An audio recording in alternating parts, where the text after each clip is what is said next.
Everyone, welcome back to the Super Reality Podcast channel. I'm Pat, joined by Luke and Kassie. Today we're going for Big Brother 2, or previously on Big Brother 2. If this is your first episode you've seen of us, we have 2 other parts out. The link will be down to the side. The first set of episodes from a nubile perspective from me and Kassie, and then also Luke as a Big Brother superfan guiding us through it. So Luke, how's your week been? It's just the same as every other week. Still in quarantine, but things here in North Carolina have opened up a little bit, so we're kind of seeing the light at the end of the tunnel. Yep. Hey, Kassie, how are you doing? I'm good. It's been pretty busy the last weekend or so. It was Mother's Day at the time of recording this, so things were a little bit crazy. And then I also found out that my start date for my new job was moved up a week, so I actually only have 2 more weeks of sitting around doing nothing during quarantine, and then I'll be delivering babies in 2 weeks. And watching Big Brother 2 in the meantime. Exactly. It's so fun. I'm not gonna lie, I did have a rap prepared for you, Mike Bookie style. Something along the lines of Kassie, Slassy, sassy, classy, but I threw it out. Didn't think it should make it. It's on the cutting room floor, but maybe for next episode I can bring it back for our little bring special. It back. I would love to. Maybe that can be something we all look forward to. Luke, not a lot of things that rhyme with your name, so I feel bad. Oh, that's quite okay. There's nothing I hate more than Mike Boogie's raps, so I'm not mad that we don't get a Pat rap on the podcast. But I was just gonna say that I'm really excited to hook up with you guys here on the podcast again. And by hook up, obviously I mean platonically hang out, because that's what the definition of hooking up is. I want to hook up with the tops. Am I right? Yeah, hashtag Bob, bring it back. There's so much. We just were talking about this right before we got on. There's so much that's in this episode. I don't know, Kassie, if there's anything you want to lead with as well. But there's so much meat. There's so much meat in this episode for an episode that's so full of J.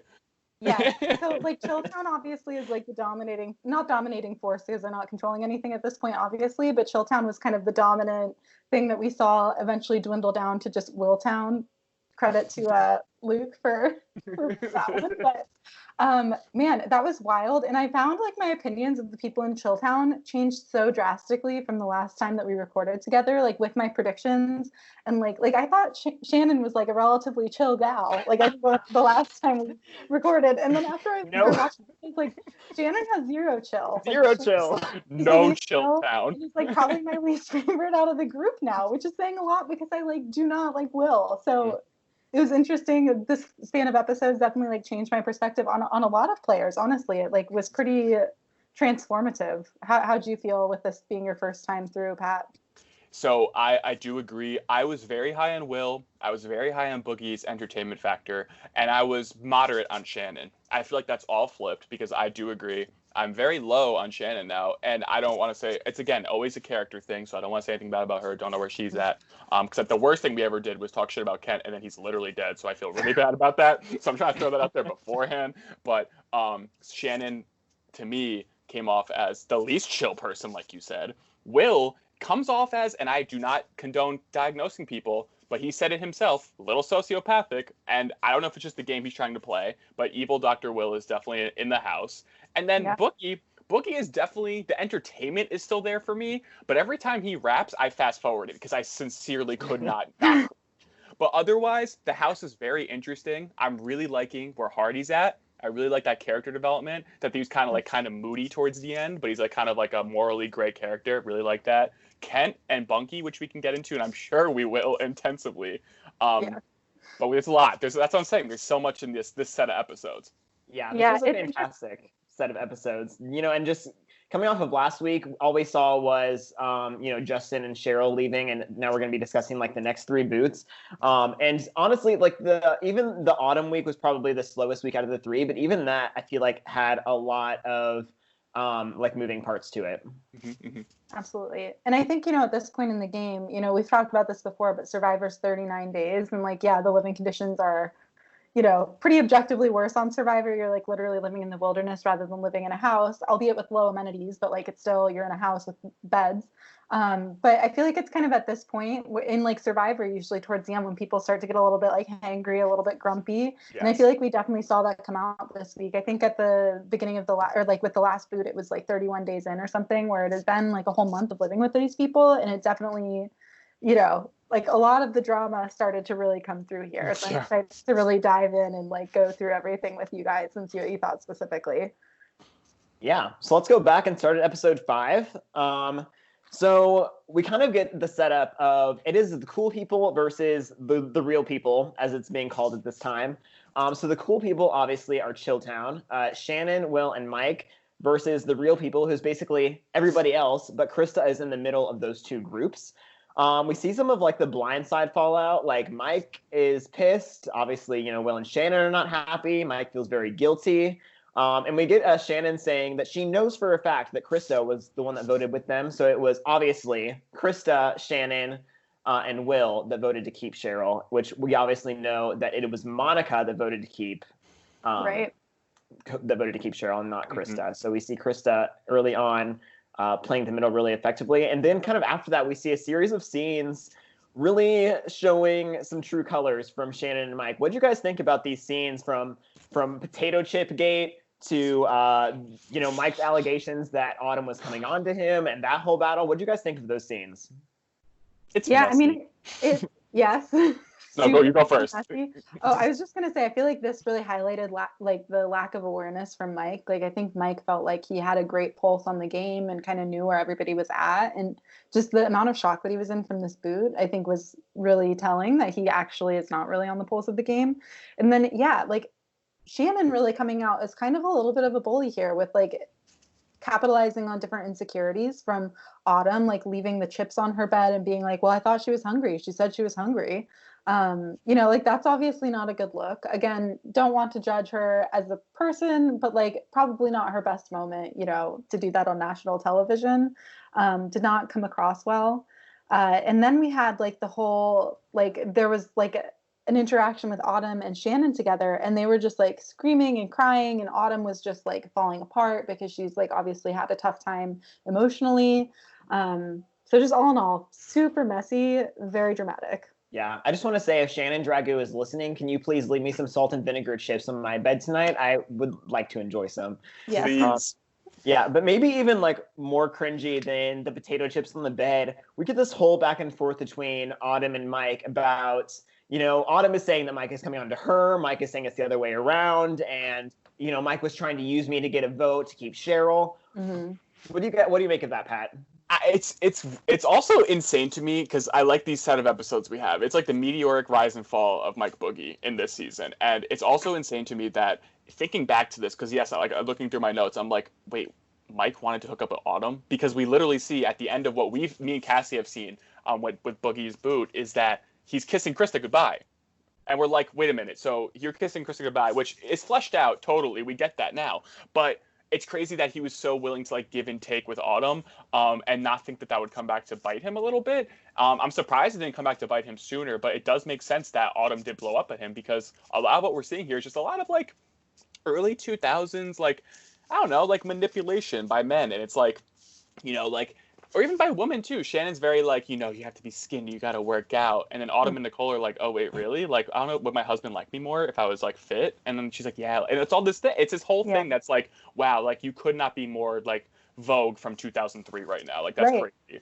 Yeah, I mean, I literally have a note in here, like that Mike literally tried to have sex with Autumn. Like it was like they showed the clip, like definitely was trying to have sex with Autumn. And then when Autumn said no, he immediately like got out of bed and stormed off. Yeah. Like because she wasn't like giving him exactly what he wanted. He was just like out, which is obviously like awful. And I think if that were to have played in reality television today, I think people would have a lot more shade to be thrown at Boogie. But yeah, it's interesting kind of getting this like glimpse into the times and like just the differences in the way people were treated and the way that people were looked at. Yeah. And I do think we did get some setup that like Autumn was like needy in some way. So I think it was definitely like a two-way street of like, I can see like Autumn maybe flirting with Mike, but then Mike like taking it way too far and like being very manipulative with it. So yeah, it was just a very cringy situation. So eventually, you know, and we do get the Autumn and Shannon fight, and we get, you know, kind of Kent and Hardy standing up for Autumn, which was nice to see. And so we do get the HOH comp, which is trivia. And I don't know if you knew this, Kassie, but the outgoing HOH cannot compete in the next competition. Did you know that? I did not know that, and I didn't catch it with this first HOH competition. Like it wasn't until the next one that we saw where they explicitly said it, and I was like, oh. That makes sense. That Boogie, Yeah. like I thought Boogie just got out early or something this round, but yeah, I did not know that. There's no kind of equivalent of an immunity run like there is in Survivor where somebody can immunity it all the way to the end. Yeah. Yeah. So did that change like how you think of the strategy of Big Brother? Like, did that change what you, I guess, value?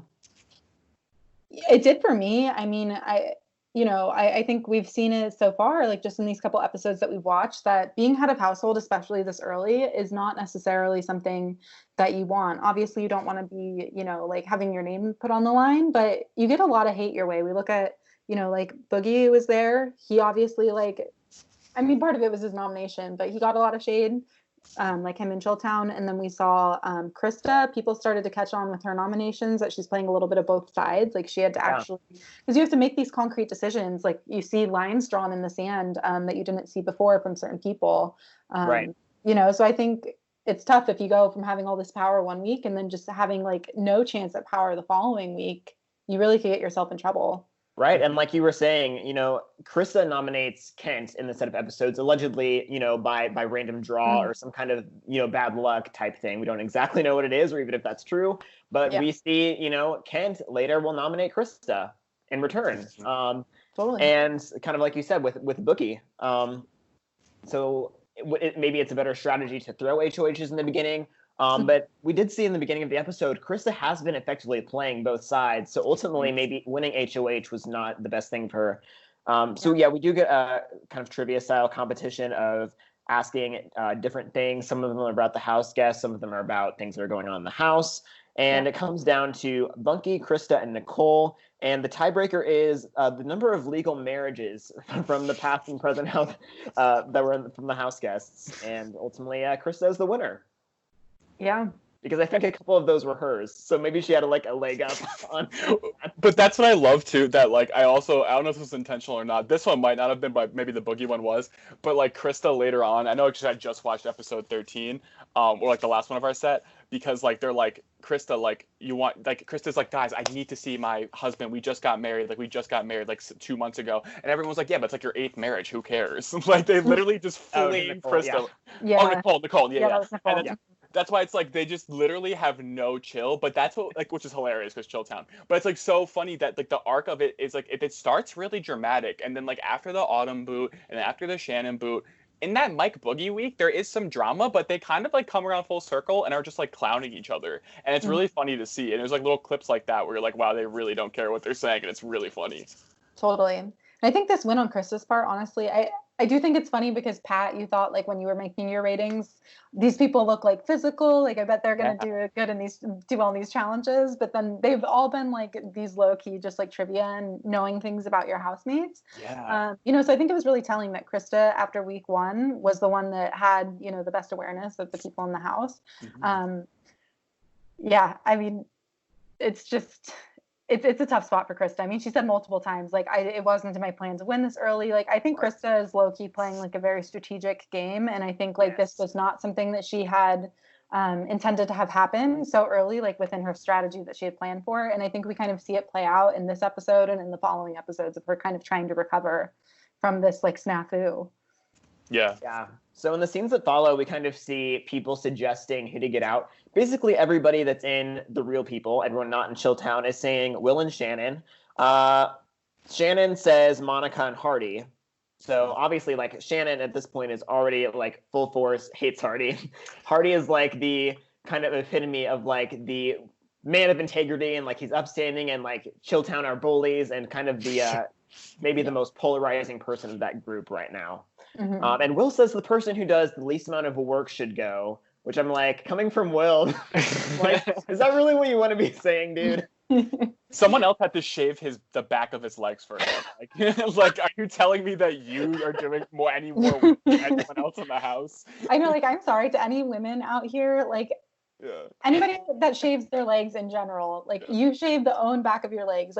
Shaving your back would probably be challenging, and the back of your neck maybe, but the back of your legs you can very easily bend over and see that. So I'm sorry, but Will, you're a smart dude. Let's just set this straight. You're literally having somebody shave the back of your legs for strategy. That's all.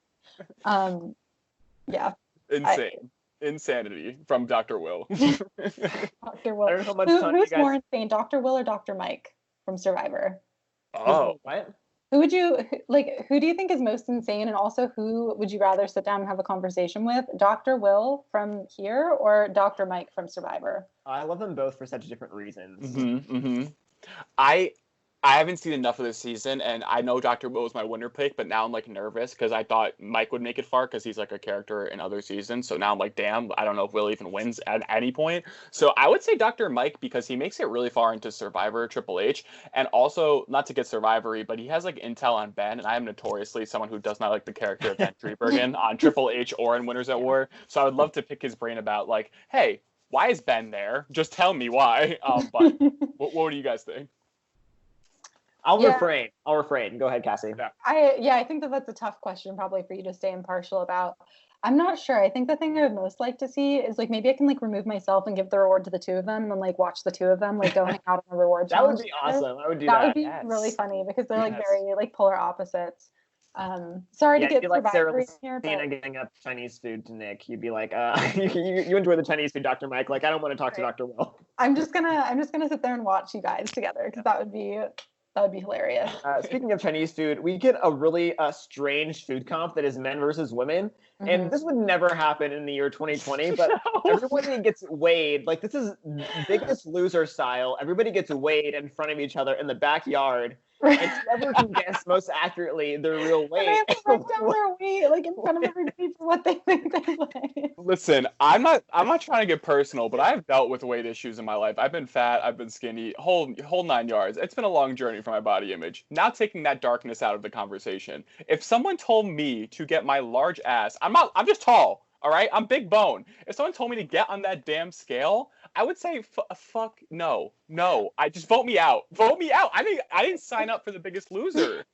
Serious? That's a good point. Wait, this is a random aside, but I promise it'll take 5 seconds. My boyfriend once told me that I was big boned, and I was like, fuck you, dude. That's not a nice thing to say. I mean, like, but he was like, that's not. He's like, I just mean like you're you're not like a super narrow person. Like you have a frame on you, right? And I was just like, well, curvy is a better way to say that, not big boned. Big bone means like Bertha. Like you are like. No hate at big boned people, but I was just like, it's not like a nice thing to say to somebody. But no, one of my sisters like literally has high bone density. Oh wow, that's the thing. Like her bones are more dense than the normal person's. So wow. I do not have dense bones. I don't think. That's impressive. Maybe I do. Maybe that's my issue all along. The issue all along was within me. Oh my God. Well, then we have Shannon here. So like they're all writing down their weights, and then Shannon's like, "I want my body fat tested because all of these peanut butter and jellies are ruining my body." And I was like, "Girl, I can't with you." Like, it's very clear that your body is like slamming right now, so we don't need to have your body fat tested. Like, you look fine. Like, let's move past this.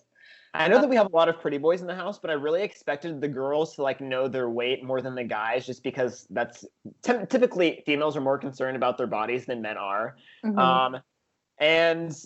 But also like maybe the girls like also think or like want to say that there's less weight than they are. Like, I don't really know, but I also don't want to spend too much time talking about this food competition because it was ridiculous. I don't want to get attention. Was that I think that it was very impressive that the women were only 3 pounds off and the men were only 2 pounds off. I mean, both people for having a total of almost 900 pounds on both teams. The fact that they were that close, these people are very in tune to their weight, like way more. Like my weight varies like 5 to 10 pounds depending on what time I weigh myself. So I don't know. Some people would like guess less, and some people would guess more. So I think a lot of it would just even out. Right. Yeah, I was just blown away by the accuracy of the overall weights of the teams. Yeah. Towards the end of this episode, we get Will kind of has like an attempted apology to Nicole. We're going to see kind of a weird arc with Will and Nicole over the next few episodes, but it kind of seems to start here where Will kind of just like apologizes to Nicole for the like whole past week of like basically trying to get her out and like trying to start fresh, but it was kind of like not really a great apology. Yeah, Nicole was literally like, well, okay, so Will's apology was, you aren't my best friend in here. Well, he said, I'm sorry, but then he said, yeah, it's not like you're my best friend in here, but there is someone that I hate more than you. Yeah, which great. Like, what kind of apology is this, Will? Like, this is the kind of thing that kills me from Will, where I'm like, that's really the best. Like, you're on the bottom here, and this is the best you can, like, fakely scrounge up, is that there's someone you hate more. Yeah, I'm sorry. I hate you, but I hate Kassie more, so hopefully that makes you feel better. And honestly, that's literally what it comes off as. And it's like, it's the issue I have too on Survivor. Listen, I would not be mean to anyone, don't want to be a dick, but if I had to vote someone off pre-merge, they're not coming back unless there's a secret island where they can come back in and win after only playing 13 days. That's the only way they can do it. That'd be But weird.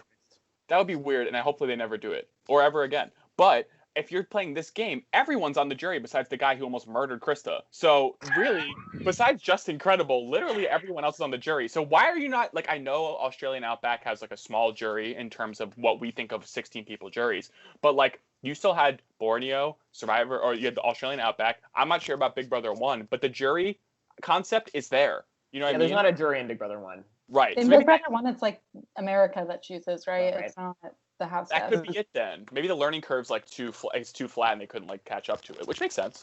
So since we're talking about the jury format, Cassie, I don't know how familiar you are with like the modern format of Big Brother's jury, but in this iteration, people can go home and watch the show because it's airing live, obviously. Like America is watching it live as it happens.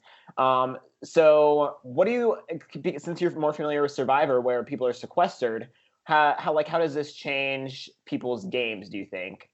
I mean, it's interesting because like Survivor, yes, people are sequestered and aren't like watching at home and then voting, but also like in Survivor, like we've talked about before, there's a little bit more of like an edit, sort of like there's like eduking, you know, where you can kind of like reason through the way that people are like displayed on TV versus here, you know, week to week. I feel like we don't, day to day, we don't really know like what's going to happen down the line. So they kind of have to show everybody equally, which I think is kind of cool. Yes, I love that. Yeah, but I don't know. I like wish that they like went to a house or something and just like could have access like 24/7 and just like watching how people are behaving in the house, rather than like literally just going home and resuming their normal lives and then getting flown back. Yeah, I think we will later on in the season kind of get check-ins of like how people are doing at home. I'm not 100% sure. But yeah, it is something to consider because you have to think about how you're acting all of the time. Like you have to think about what you're saying in the diary rooms. What are you saying behind people's back? Because that's all going to get seen. Right. That's true. Think about the diary room, like confessionals. Yeah. Like if you're somebody like Shannon, like how would you expect to even win if you got to the final two? Yeah. That'd be the easiest drag. Yeah, that'd be the biggest drag of all time to bring Shannon. I honestly thought someone like I wrote Shannon got out this round or the round she actually got out in. But in my eyes, the person that I thought actually makes that far, like Nicole, I visioned being someone that is just so unlikable because that's what it was the first week. That someone would drag her and be like, okay, I beat her, I win now. You know what I mean? Yeah. It's also Nicole's doing really well, and like. Will is the person that, you know, Krista says later, like, I'm not going to nominate Will because Will is no threat to win in the end. Like, he's never going to get any votes. Right. So that's who Will has become, you know, after the chilltown, you know, after Shannon and Mike are taken out. Like, Will is kind of like the person that's neutered who everybody hates. Right. So, yeah. It's hard. It's hard to see because, like, I know Bunky really disliked Will from the get-go. He really disliked Kent, but they kind of mended that over since they're roommates, which we'll get into. But he's still he's stagnated in the sense that he's not as hateful towards Will, but he's definitely not as friendly towards Will that he is to like the women in the house or Kent, sometimes Hardy as well. They have like little banter that's kind of funny, or at least like, you know, it goes back and forth. I'm curious how he's going to proceed, Will. Like Dr. Will, I know he has a shot with Krista, for sure. Nicole, they do have a wishy-washy relationship, but it's a possibility. Otherwise, I'm thinking, you know, who is he going to grab for here? Right. I mean, it's interesting because we see like a really, like you said earlier, Luke, a really interesting Nicole Will arc where we have Nicole this episode where she literally, there's like a confessional where she was like, there is nothing that I can do, like that Chilltown can do to get me on their side. And then, you know, I mean, obviously people end up voting against Boogie, whatever, but like, it sounded like she was really considering flipping, you know, where she was like, maybe, she hasn't ruled out working with Will at all. So it's interesting how the relationship has developed over like 2 weeks time. Yeah, it almost seems like Nicole has kind of shifted into the Krista spot of playing all sides of the house as the episodes go on. Going back to Krista's HOH week, basically in that first episode, in episode 5, people are saying that Krista would screw herself if she does not nominate Chilltown. There's kind of a little bit of an intimidation factor going on. Like, you have to nominate Chilltown because that's like what the purpose of the whole alliance is. Like, we were all going to nominate Chilltown, so you also have to nominate Chilltown. And I also loved that they have the ceremony to explain what's going to happen in the nomination ceremony, which is like, what's the point? We already saw this happen. I think it's for like new viewers that are just tuning in. But Krista Right. does this and the nomination ceremony in like a towel, and like Sarah's also in a towel, and she has on sunglasses, and like it is just the most like I like say this endearingly, like the most redneck thing Iconic. that she could possibly do. Like it is just like she does not give a fuck about being on television. Like she is wearing that towel, she's looking good, and She's chilling. And Yeah. honestly, like, what one note oh, go ahead. I don't know if Cassie cut out. go ahead. I'll Pat. just I'll say I was gonna go for 1 second. So the one note that I have on my phone and not in my notebook from when I switched over is Dr. Will wearing a do-rag at the nomination ceremony? Because I literally was like, what is Dr. Will wearing on his head? Like he pulled up, it literally looks like, I don't even know, like a wave cap. Like it doesn't look like something I've ever seen someone wear. It looks like he has like a Survivor buff, but like blacked out. It was the weirdest like hair contraption. I was like, is that like something for like making his hair wavy? Like where did he get this? Yeah, I don't Yeah, know I what you're talking about. don't know. That's interesting. Weird.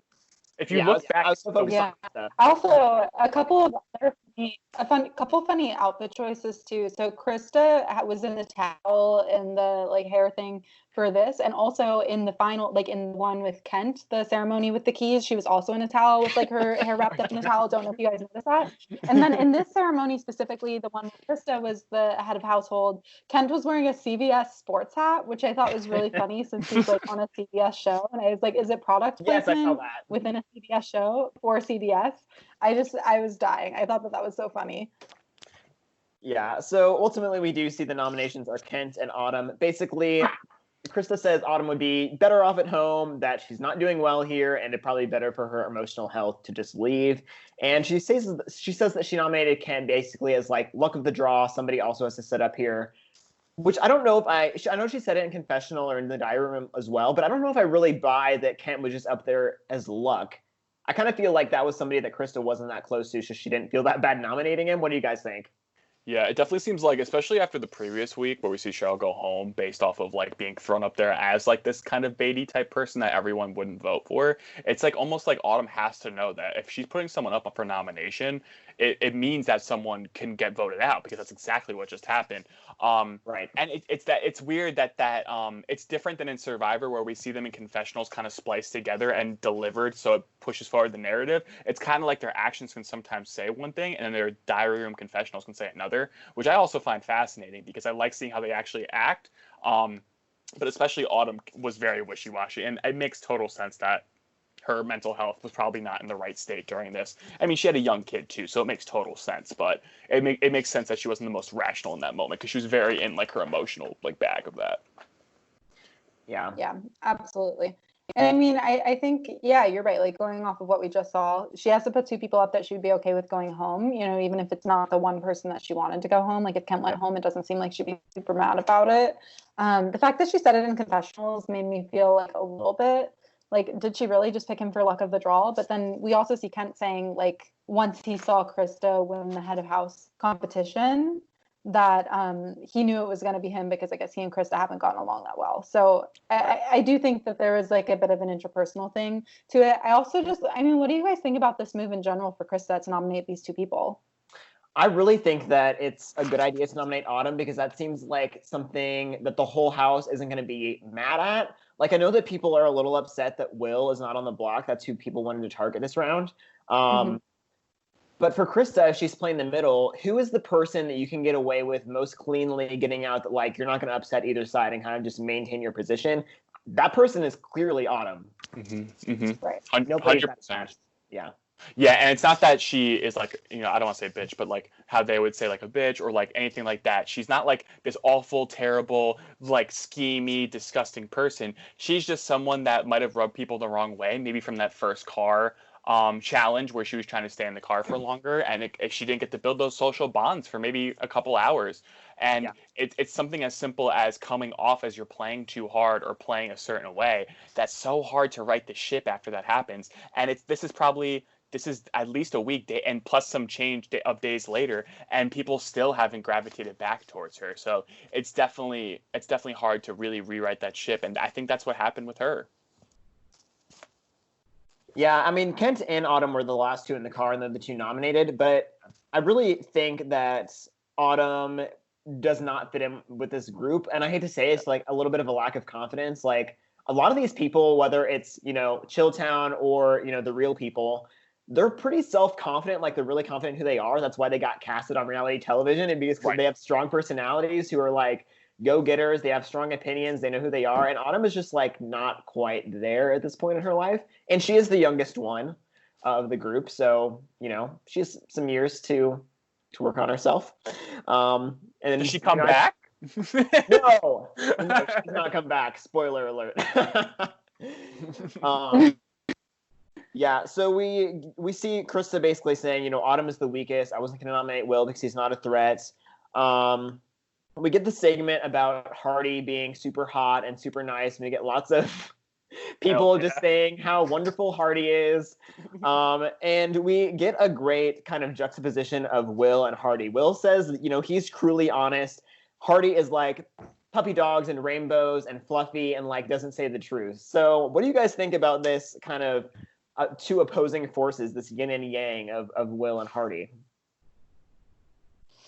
I mean, I have such a soft spot for Hardy. Hardy's like such a gem and I love him and I hate Will. So you have a softie for Hardy? Me, yeah, exactly. Thank you so much for that.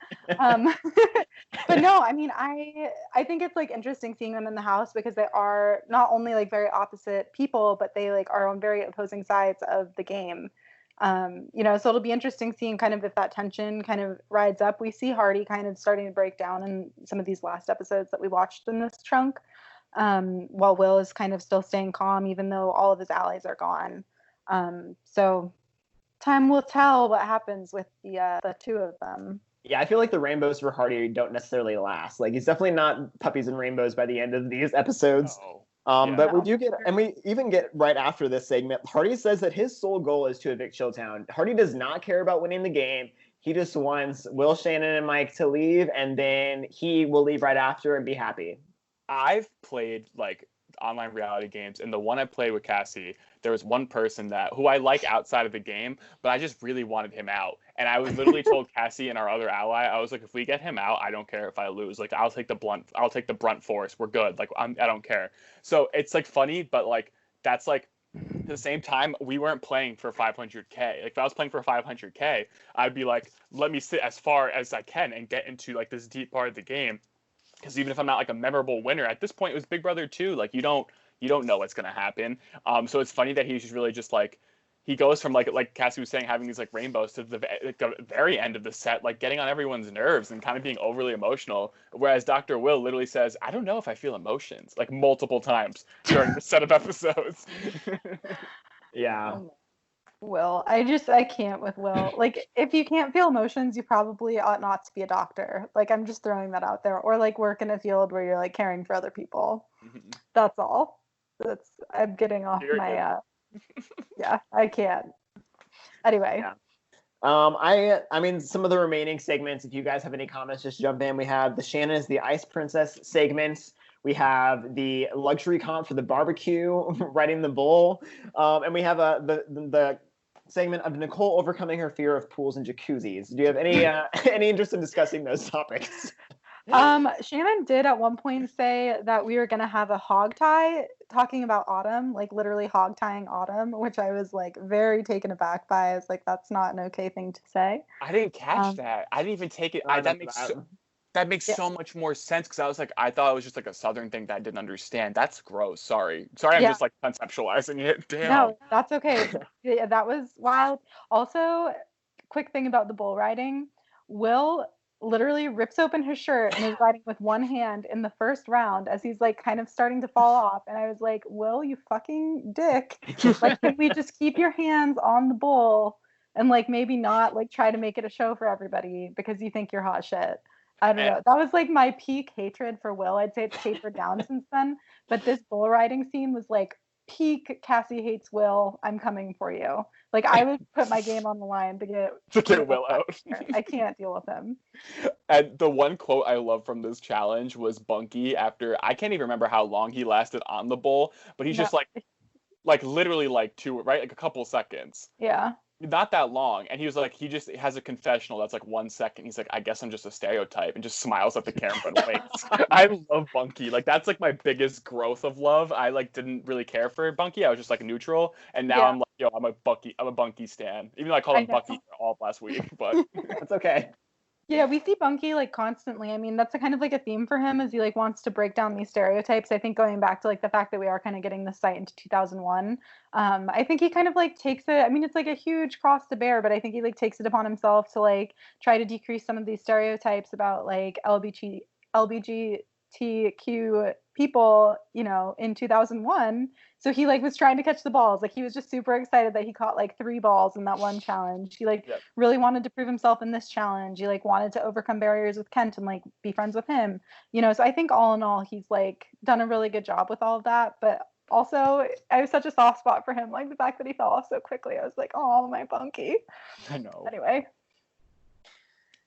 Yes, the women ultimately win, which is nice because they've been on PB&J all week. Monica says that she eats 6 peanut butter and jellies per day, and she says, I have 1 for breakfast, 1 for a snack, 1 for lunch, 1 for a snack, 1 for dinner, 1 for a snack. Just like, yes. I could listen to like Monica just say anything. Like I just love her enthusiasm and like her bluntness and directness. She's so great. I love Monica so much. She has this line of, like you said, being like very direct, but she's also so funny. Like everybody so seems funny. to like her. I love all of her hair. Like she has so many different hairs there. Yeah, and I'm true. like, yes, girl, rock the like. She had this one where it was like long braids. Obviously, her natural hair is pretty short, but I was like, damn, this girl can rock everything. She's dope. Monica's like in her mid 40s too. I don't know if you guys knew that, but like she does not act like she's in her mid 40s. Not at all. No, she does She's not. super She's cool. awesome. I would love to be friends with Monica. Yeah. Monica, if you're watching this, be our guest. Yeah. So one segment I want to talk about, Will says that he is scared of Nicole because Nicole is the queen of evil. And he says that he would rather lose to her than to Bunky or Autumn. And so this is just another progression of like this Will and Nicole kind of like they hate each other, but they love each other and they want to work together. It's an interesting relationship. Can I highlight a couple of quotes from this segment that Please do. Yeah, go for it. So Nicole is talking to Will. She's like clearly seeing right through like all the things that Will is saying. Will says that he has a love of nature, but like can't not eat animals. And Nicole was like, I don't eat animals. I really love them. It's not a necessity for anyone. Yes. Like, yes, girl. And then there was like a debate about cow milk. And Nicole was like, cow milk is so disgusting. I can't. And Will's like, why is it gross? And she said, quote, it's squeezed out of a cow's nipple. I don't dig that. She has her opinions and she sticks with them, and Will is just like uncomfortable with that. Like she's either vegan or vegetarian. She's plant-based. She lives by that, bro. What would you think she's gonna say? I know. Break that for milk? It's squeezed out of a cow's nipple. Period. True story, Nicole. Yeah, you're right.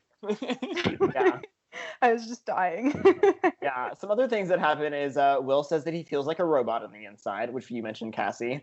And Will tells Nicole that he will never nominate her, which seems like a weird promise to make in week 2 of like, you know, a 10-week game. But right. After he literally just said, quote, I think you're a bitch and I don't get along with you, but you're not the worst of them. That's literally a quote from Will's mouth to Nicole. Kassie, your love for your Will is all inspiring. Like I just love how much you love Will.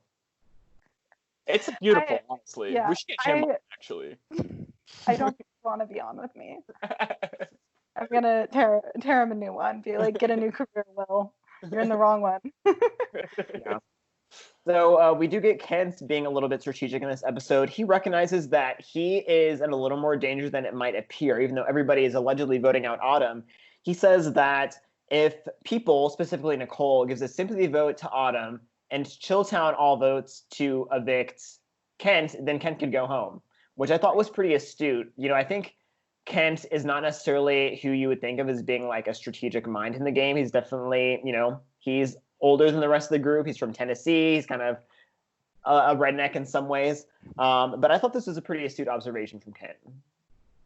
I think we see Kent like thinking about strategy a lot. I think sometimes it's at the detriment of like his social bonds and his social connections, although we do see those growing as well. But he was the only one like in episode 1, you know, with Justin being like, hey, like let's hook up. Like I won't put your name down if you don't put my name down.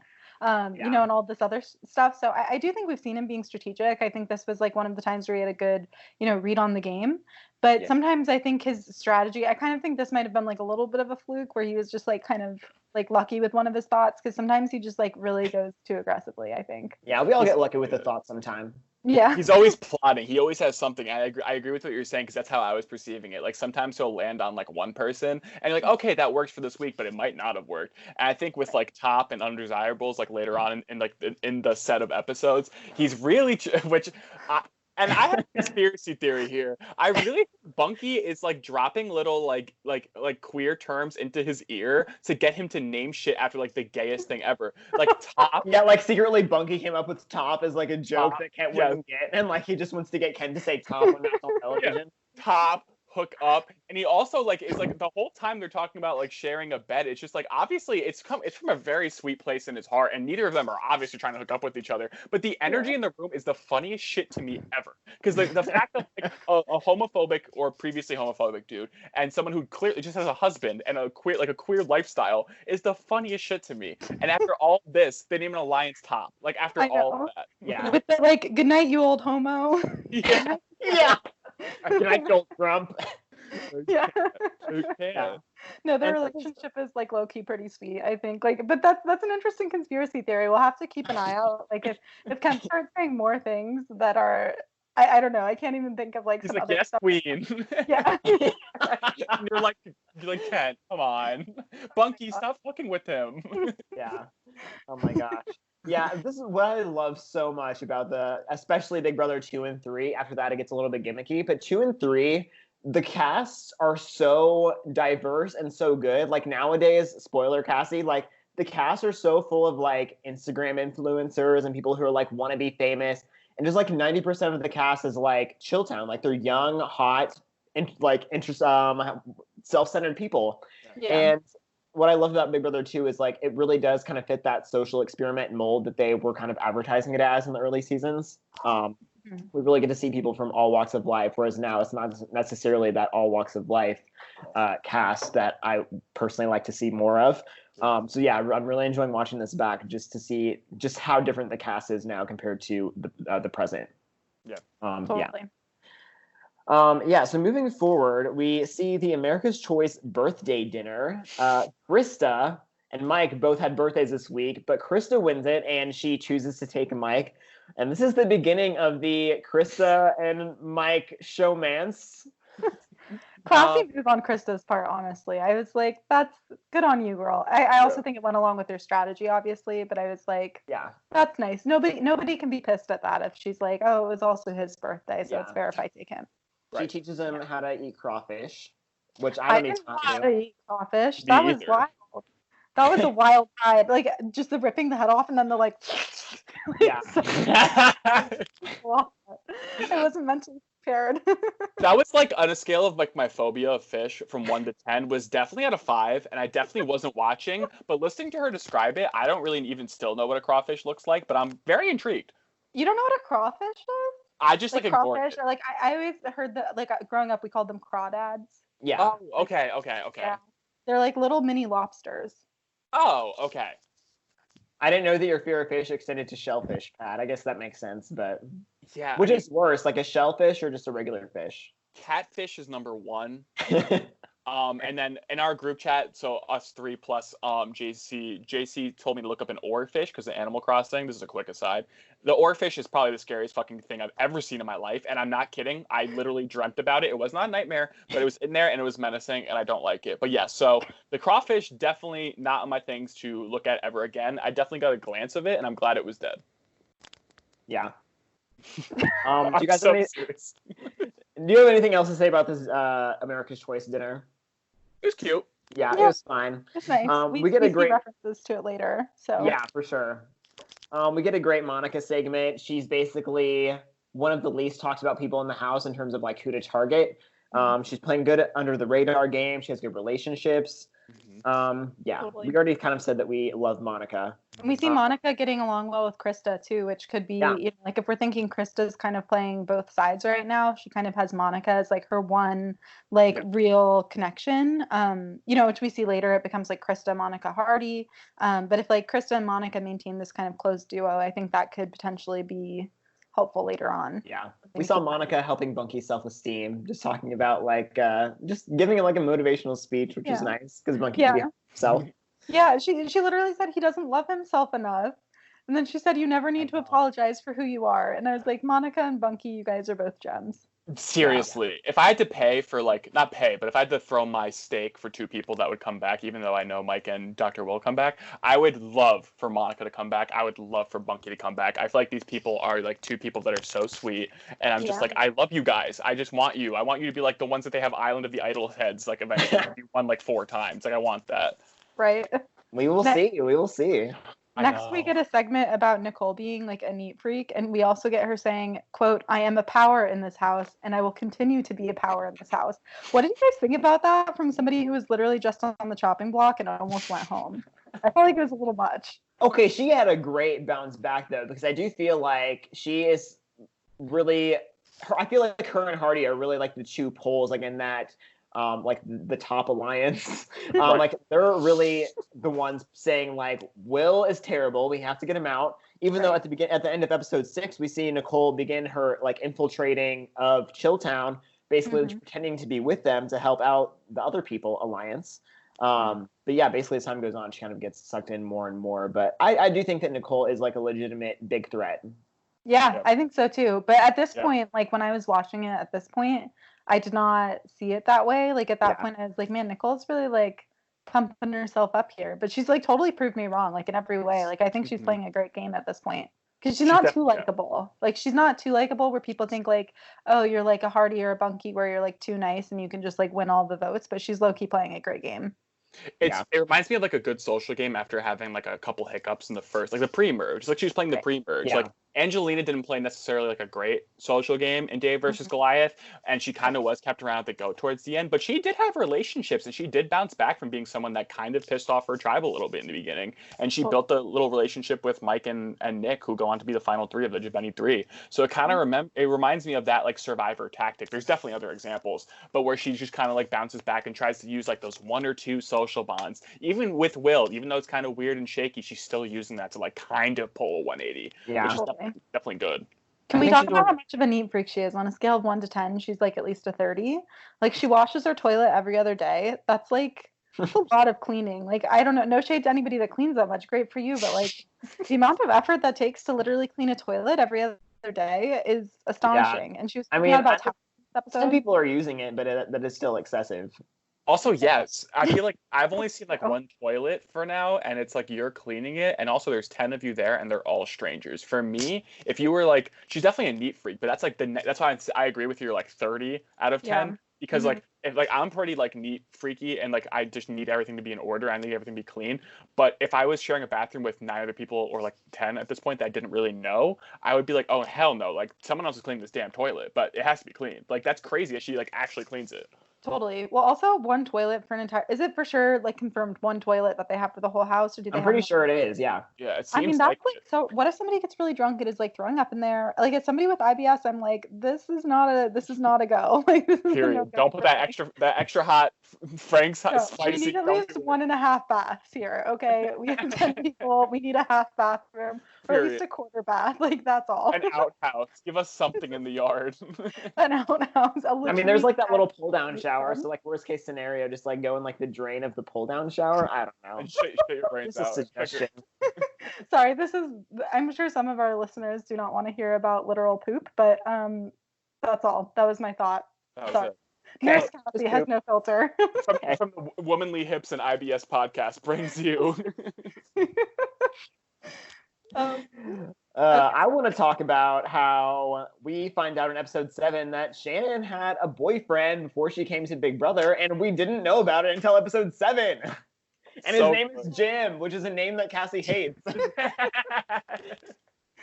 Oh man.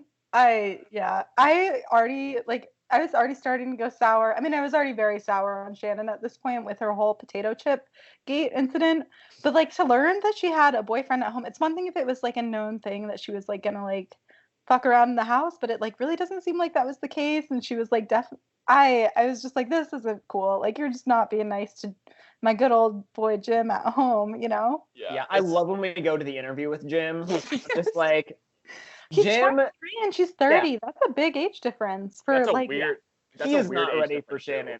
No. Well, I'm also, 23, and that shit, like, people who are 30 are like, I want babies. And I'm like, I can barely make myself shower every day, so I don't know if we can do that. But, like, that's like that's 7 years isn't necessarily that huge, but from the early 20s to, like, 30, that's big. Yeah. especially when the woman is older, because there is like a biological factor there. I think, like, I don't know. I can like sometimes at work, even though I like know I don't have the ability to care for a baby right now, sometimes at work when I'm like holding a baby, my ovaries like start spitting out eggs like rapidly, and I can like feel it where I'm like, oh my gosh, like I must like become impregnated, you know? Like I know that's a weird thing to say, but like there's definitely this like maternal like drive that kicks in sometimes.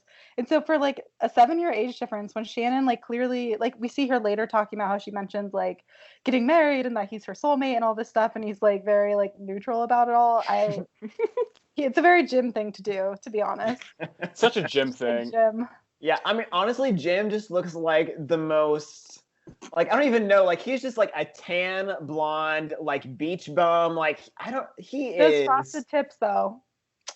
You love to see him, those frosted tips. Like, this guy doesn't have a personality, right? Like, this guy must not have a personality. It's literally just, I think Shannon's just with him for, like, his body, is, like, my... Right, like, he's a 23-year-old and she's 30. Right. He definitely has a Grindr account that she doesn't know about. Like, if this were 2020, that's what it would be at. Yeah, I could definitely see that. He's very well like, manicured. Yeah. But I love seeing like these little clips like leading up to like the Jim interview where on day 13, Shannon says to Will, I can't wait for you to make love to me. And on day 16, we have them making love like 3 days later, like her wish is fulfilled. And she was dating Jim for literally, she said 16 months. Like, I thought when she said she had a boyfriend, I was thinking it was like maybe they started dating like right before she went on the show, so it wasn't like super solid. But like a year and a half to be with somebody and then to just be like, I can't wait for you to make love with. Like I was just like, girl, this is a lot. I hate that term, and I'm very neutral. Like I'm kind of just like very straightforward, like sex or like fuck. Would you make love to me? SEX. Yeah, literally. That's why I'm like, guys, you went from not being able to say sex to saying making love. Where the fuck are we? I know it's 2001. But I was 4 years old in 2001. But I couldn't imagine anyone around me saying that. Maybe they did. And maybe also, I don't even think, since Dr. Will is a robot, I don't think he can make love because robots aren't capable of emotion. So I'm like. Well, we also see him dropping the L word numerous times throughout this whole thing. And I was like, we go from you saying you can't feel things. Sorry, I might be jumping the gun, but now you're like making love to this girl and. Yeah. And we see Shannon go from like being totally in love with Jim, like head over heels for Jim, totally like, oh, actually, like Jim can't say that he loves me, or like Jim doesn't know if he wants to commit to marriage. So it's just like, then why were you so gung-ho about Jim before? Like, it was obviously just, like, to keep up appearances. And now that, like, there's another available option, like, you just are immediately willing to jump ship. Right. That's just, like, Shannon is just, like, so cringy. Well, also, like, Jim was literally like, I know Shannon and I support her no matter what. Like, I'm just hoping it's strategy. And I'm like. That's literally what I wrote down. I was like, what is the strategic reason for fucking Shannon? What is the reason? No, I mean, he obviously had not seen that clip yet. Like, I don't think that he'd seen it. True. And especially because, like, internet forums were not what they are today back then. So I don't think that he was necessarily, like, seeing clips from the live feeds. Like, nobody was posting on Reddit about, like, oh, man, Shannon and Will had sex. Check it out in this clip. Yeah. But, yeah, I wonder how much of the live feeds he was watching. Because I hope, for Jim's sake, that it wasn't that much. Yeah, that would be bad. Tough. That's really tough to like sit at home. Like the ambiguity in your like, can you virtually dump someone? Could you like send a Big Brother an email and be like, can you let Shannon know that we're over?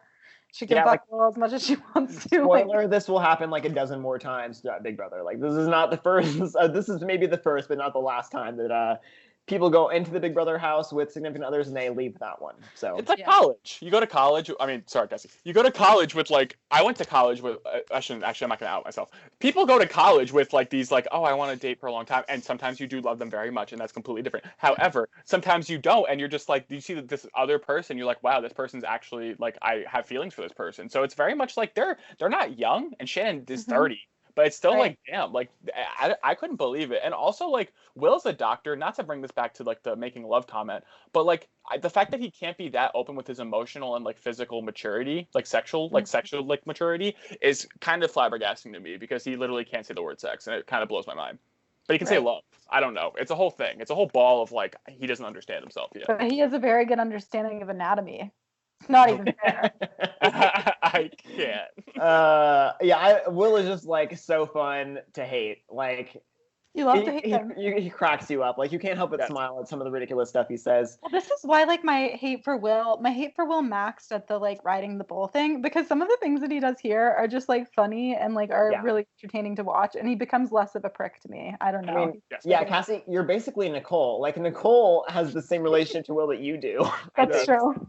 I'm Nicole. I also am holding a cat. Should I change my background to cat? Oh man. Anyways, getting to the actual eviction vote, the speeches I thought there's a little interesting nugget of Kent. He kind of talks about how it's the good people it's the good people versus the bad people, and he tells Krista, "Your ass is mine." And then Autumn says that being nice is a liability, and that is just like the most obnoxious speech that you can make, is saying that you're leaving the Big Brother house because you're too nice. Get out of here. Yeah, also it's not true. So it's like, just take a breath. Take a deep breath. No. Regroup. I don't think Autumn has great self-awareness, is my conclusion. No. Yeah. She should not have been on the show. She should not have passed the psych exam. No. 100% not. Yep. Well, also the whole thing, like it was interesting too with her departure with like she made that whole speech about being betrayed by a roommate, and she was like, I'm not gonna say who it is. And she was like being super cryptic about it. Yeah, it was so like middle school, you know? It's like when you post a Facebook status where like you don't tag anybody in it, but like they know who they are. Oh my gosh. What, like one of my followers, like the OMF thing. One of my followers. Like, I can't. I really can't. It's so early 2000s. This is pre-MySpace too. It kind of sucks because I'm sure. It's like right before MySpace. I think this is like the height of AIM and like AOL. So it's like, you don't have like that place to like put your thoughts out there. You have like your away message, and no one can really like give you critique and feedback on it. So it's kind of like, if you don't have self-awareness and you get thrown on this like grand stage of CBS in the summer, like that sucks. Right. And we're not seeing MySpace yet where you literally rank your friends. Choose how many best friends you have and rank them. Yes. If that had happened, maybe Autumn would have had more self-awareness with like. She would have won. She would have won the whole thing. Oh man. Yeah. Were you surprised about a 7-0 vote? I was like pretty surprised. I thought that there would at least be a couple of votes gone rogue to Kent, but they were all to Autumn. I think Nicole didn't want to be the reason that ultimately Kent went home because of what Kent was saying earlier. Mm-hmm. And it was kind of one of those things. We didn't see anybody's votes, or we only saw Bunky vote for Autumn, but we didn't see anybody vote against Kent. So I think that was kind of like an indicator, like, oh, there are no votes for Kent, which is why we didn't see any. That makes sense. That's kind of something like you learn with the edit as the episodes go on. Right. Yeah. Well, we also see like Krista, so we see like Chilltown voting for Autumn, and in an interview, I forget who it was, I think it might have been Will, saying they voted for Autumn because they felt like they owed Krista, and even if keeping Kent would have been better for like their personal game, they like felt like they owed Krista for not putting any of them up, which also kind of like solidifies this Krista playing the middle card, where she's like forming this close relationship with Monica, but then we see her here like cashing in some favors from Chilltown to get rid of Autumn. Yeah, I think Krista played this HOH really well. Mm-hmm. So we see Autumn be evicted, and another surprise, Autumn has a boyfriend. I know. Two boyfriends appear. Is Autumn really small, or is her boyfriend very tall? Oh, I think I think both, but I think that he is really tall. Yeah, he looks like a tall man. Also, her son's name is Justice for Period. Just Us. Just Period. Us. I actually have a friend named Justice who's named like that. that the Right, name of but- like a girl's clothing store, like a children's clothing store? Okay, that's what I was thinking about, was like middle school clothing, like buying your skirts, you know, like get a nice skirt and then like a nice like shirt with like a flower on it saying like Yeah. justice for girls. That's exactly what I was thinking of. Okay, thank you. Shouts to skirts. Great clothing item. Underutilized. I wonder how many sports Autumn owned in her life. That should be an HOH trivia question. How many squirts does Autumn have in her wardrobe? And that would go for the next HOH, which is called By the Numbers. Yep. Woo. And ultimately, By the Numbers comes down to Hardy against two members of Chilltown, Shannon and Mike. So this was like a very pivotal tiebreaker in these last three people when it comes down to Hardy, Shannon, and Mike. I wrote, and this is the only thing I wrote from the HOH, Hardy can take whatever he wants, to be honest with you. Can we talk about Hardy's outfit for a second? That's what I wrote. That's what I wrote. What was he wearing? He was wearing like these white, like off-white kind of flowy pants, a white shirt that was a button-up that was like deeply unbuttoned with these like reflective like aviator glasses that were like silver reflective. And he was just doing it the whole time. He was so serious, but he was wearing this like ridiculous like flowy. It was like a Jesus outfit or something. I was into it. Whatever. I was enjoying it too. You love to see Hardy, you know, any time of the day with Hardy. But although recent realization, Hardy smoked cigarettes. I was surprised. I saw him smoking cigarettes this episode. I didn't think I'd previously seen it. And I'm surprised because he's like so into fitness in his body. That's all. So Hardy, I don't know if I just missed it, but do they ever have we gotten much of his outside life yet? Like, does he have kids? Does he have like a wife?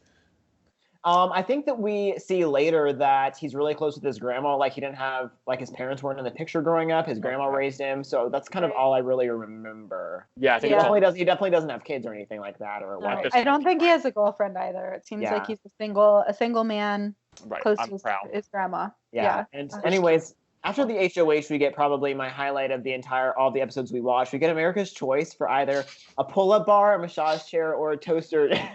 I can't even say it with a straight face. A massage chair, a toaster, or a pull-up bar are going to be voted into the Big Brother house. One of those three items. Spoiler: the toaster gets into the house because that's what Bunky wants. That was the biggest. Like, I'm spacing on the word, but the biggest blind side of all the fact that a toaster be a pull-up bar and a massage chair. Like a massage chair.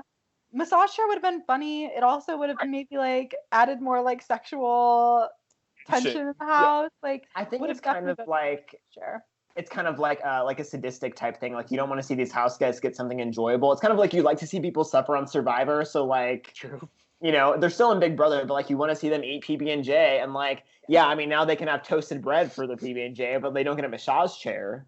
And it's more eco-friendly. Maybe in 2001, the Big Brother viewers were just really into, you know, environmental. That's what Bunky's into. Sustainability. Yeah. With the toaster is? The toaster, because they were heating up. Bunky went into this whole thing about how people had been toasting their bread for pretty much all their meals, and they were using the entire full-size oven, and that is not good for the environment. That sucks, yeah, because it's so much gas. Okay, that makes total sense. Also, like the electricity bills, like the Big Brother house guests don't have the money for that. Big Brother might not have the money for that yet either. By the looks of these challenges.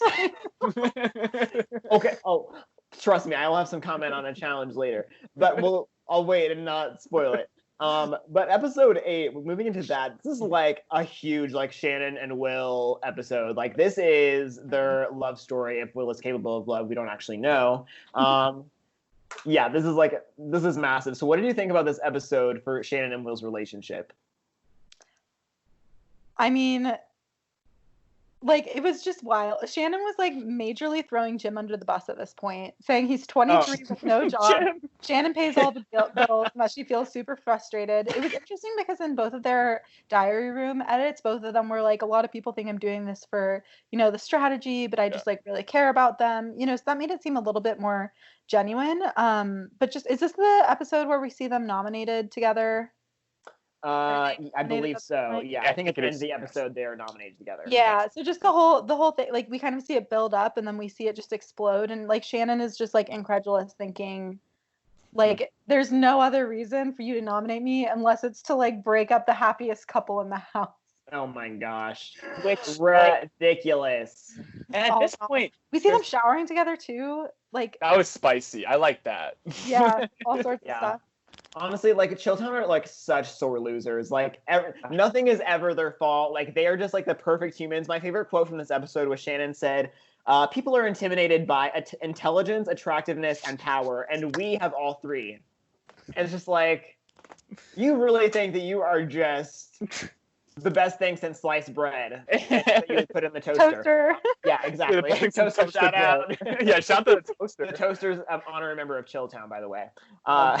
What I think is crazy is she lists all these things that she is better for all these people, but then she has the self-awareness to have a breakdown later in the episode and call herself an egomaniac, and Will calls himself, again, a sociopath. So it's like, you realize these things about yourself, but you don't fix them. And it's, again, like, you must have just realized this. I mean, 30 is still pretty young on national television. And it's crazy to watch her, like, unfold. And she tries to smoke the cigarette, and everyone's like, oh, like, what's she doing? Like, that's not Shannon. She's like, that's just not the whole time she's like, you guys feel like this every night? Like, you're not smoking weed, Shannon. Like, Oh my gosh, it was so ridiculous. Like, that was the most I've never even smoked a cigarette before, but like, imagine it's like not that big of a deal. Like, she was being like so dramatic about it. And like, literally everybody in the house smokes cigarettes like every day and like they're chill about it. So like, what makes you think that like this reaction is gonna like ingratiate yourself to them? It was just so self-unaware. Yeah. Another great storyline in this episode is, well, I guess it's more of like an arc throughout these episodes, is Hardy feels like Nicole turned Autumn against him before she left the house, which is kind of interesting because previously we had seen Hardy and Nicole really close. So this seems just kind of like a bump in their relationship. Right, and we don't really, at least I don't really feel like I have clarity on what exactly happened. Like, we see, you know, like, we don't see Hardy going around and, like, talking shit about Autumn to everybody else. And we don't see Nicole saying anything. So I like, don't really know where this came from. I don't really know where it's going to go or, like, how it's going to, I mean, clearly it's going to impact their relationship, but it's kind of a bummer because I think the two of them could have been, like, a good powerhouse in the group. They kind of balance each other out well, personality-wise. So, I was going to say, going forward, like, I know it's like Luke knows the answer, but like I was trying to piece it out in my head. Who do you think's gonna? I mean, maybe they win in your eyes, but if assuming neither of them wins, who do you think gets a worse placement, Nicole or Hardy? Because I like really couldn't decide. I kind of thought it might be Hardy. I think Hardy for sure. I think Hardy's likable. I think he like has a bigger target on his back because he's like perceived as this nice guy, versus like Nicole can be like kind of a bitch sometimes, and I think like that makes her seem like less untouchable. But I think in reality, like, Hardy's an easier one to get out. Oh, I didn't even. Yeah, Hardy's untouchables. So that's good.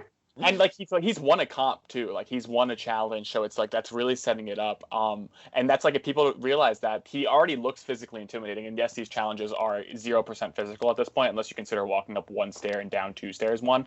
But still, like it's something that he definitely has won. He's shown that he has the brains and the social prowess. So I would agree. That's who I would target if I was me. I mean, in general, we see Hardy kind of getting like. In a couple little tips here in this episode, because we see the Nicole and Hardy thing kind of play out. We already talked about that. And then we also see Bunky being like, if it's a boys versus girls food competition again, like, I don't really think I have the heart in me to like let the girls eat PB&J for 2 weeks in a row, because Bunky's just like the gem that he is. And like Hardy gets pissed. Hardy's like, there's nothing getting between me and that food. I'm a hungry man. And so Bunky has to literally pull him into the head of house like room and like sit down and be like, no, I'm gonna try my hardest, like it's fine. But like Hardy just like I don't know if him being head of household, he feels it's like a similar thing to like having the immunity necklace in Survivor, where you feel like you have a little bit more room to be able to just like there's do a term for it. It's called and it's termed by the fans as HOH-itis. Like if when you get HOH, it's like you get a big head and like think that you can do whatever you want, or like you think you're invincible. Kind of like Mike thinking that he could just like nominate Cheryl as a pawn, everyone would just do what he said. It was kind of like that was almost like HOH-itis. Like he thought he had more power than he really did. Right. In the words of Jeremy, you realize you only have this tribal, right? Not the next one. Right. She said this when you can't even play. Yeah. Yeah, exactly. I want to drive this thing, but I don't want everyone to know I'm driving this thing. Yeah, exactly. Yeah, I'm going to be honest, like, Hardy, I think, is a really compelling character, but, like, I have an up and down relationship with Hardy. Like, this episode, he really annoyed me. Mm-hmm. Like, the whole thing with Bunky, I thought was just, like, blown way out of proportion when, like, you know that Bunky is literally just saying this because, like, he feels bad for the women and, like, they're suffering on PB&J and, like, if it is men versus women, like it would be fair to just like let the women have another, be able to eat for a week and the men trade off. Like, Yeah. I think that's fair. It's not necessarily, competitive, which is what Hardy wants it to be, but Right. yeah. And then the other kind of Hardy thing that annoyed me is he says that Mike isn't a bad guy, but the path that he chose is unacceptable, that he's kind of like going down this path with Will and Shannon. It's just a little too like on his high horse. Yeah, absolutely. Go. Oh, no, go for it. I was going to say, because Hardy definitely seems like someone who had his shit together, and then we definitely see him unravel a little bit, and it might be the emotions that also get to his head, because like HOH-itis kind of seems like they kind of like, all right, I can make this big move. You can't get me out right now because there's no way for you to take down who I have on the block, so I can just put up whoever I want. But now it's like, Hardy, we see kind of, I mean, I don't want to get too ahead of ourselves, but we will get into it. The implications of his emotions after are like insane, because people like, it's openly known that Hardy's this emotional guy, and like Bunky kind of like messes with him, and it's like a bro-ish kind of like mess with him, but it's still something he's doing and people still feel comfortable doing. So I didn't really see that before these episodes, and I didn't think Hardy was that fleshed out of a character yet. But coming into this set of episodes, I can kind of see like Hardy goes either way. He's very, like polar. It's hot and cold. Yeah. Hot and cold for sure. Not bipolar, but just like he goes from one way to the other of different things. The other thing that he did that annoyed me in this episode is like, I think he was the one that like wrote down protein powder on the tennis ball. Or maybe Will wrote it down and then Hardy was like, oh yeah, protein powder. Yeah. I'm like, oh, shut up. And then I cracked up when Krista said toaster strudel. That cracked me up. I'm like, oh, another thing to put in your toaster. Yes, perfect. An accessory. Oh my gosh. The other thing that my favorite quote of this entire episode is, quote, "They may try to do a sex thing." Who do you think said it? Should we ask Pat who said it? Was it Kent? Yeah, okay. I don't remember what the context was. Something about Shannon and Will, I'm sure. No, it wasn't about Shannon and Will. I'm curious. I'm going to ask Pat what he thinks too. It can be a nice quiz, but I was dying. It was again going back to what we were talking about before about people being like a little immature with their like emotional and sexual maturity, and like it's coming from Kent, who's like older, but he's like, they may try to do a sex thing. Was it Hardy and Krista? Yes. Okay, gotcha. Yeah, we see kind of that a little bit. We get a little more of like the Untouchables thing of like Monica, Krista, and Hardy, which I thought was nice. We get Shannon trying the cigarette, doing the obnoxious laugh. Shannon's diary room breakdown. Will telling Shannon that he loves her for the first time after the breakdown. Wild. Something else that was super interesting in this episode was Hardy's deal with Mike, or attempted deal with Mike. I was just astounded at Mike's response. So basically the setup is Hardy says that he will not nominate Mike if in return next time Mike is HOH, he doesn't nominate Hardy. Very fair, very straightforward deal. Like if I was HOH, this is what I would be doing, is trying to like, you can be HOH next week, so you got to try and cover your bases and figure out how socially you can make yourself safe, even if you can't compete. But it's wild to me that Mike says, no, like I'm not going to take that deal. And then Hardy doesn't nominate him. Like if I was Hardy, that would be like, oh, okay, like you're not going to take the deal. I'm going to put you on the block then. Right. And he went out of his way to be like, I know you think I won't do it, but I'm like going to do it. Like if you say no, I'm going to do it. Right. And also like on Will's side or Mike's side, I was like, what, like, why are you not trying to, like, I don't know. It was weird to me because like Will in future episodes, we see him being like, oh, like I'm going to say yes, but like actually like I don't mean it, you know, like he's going out next time I have the opportunity to. Like I was surprised that Mike was playing like such a stand-up game, you know, like an honorable game, as they say, where he wasn't willing to just like lie, like even if he wasn't planning on keeping Hardy around, that he went it just for his own sake and saving his own butt, being like, yeah, sure, like I won't nominate you and me, man, till the end.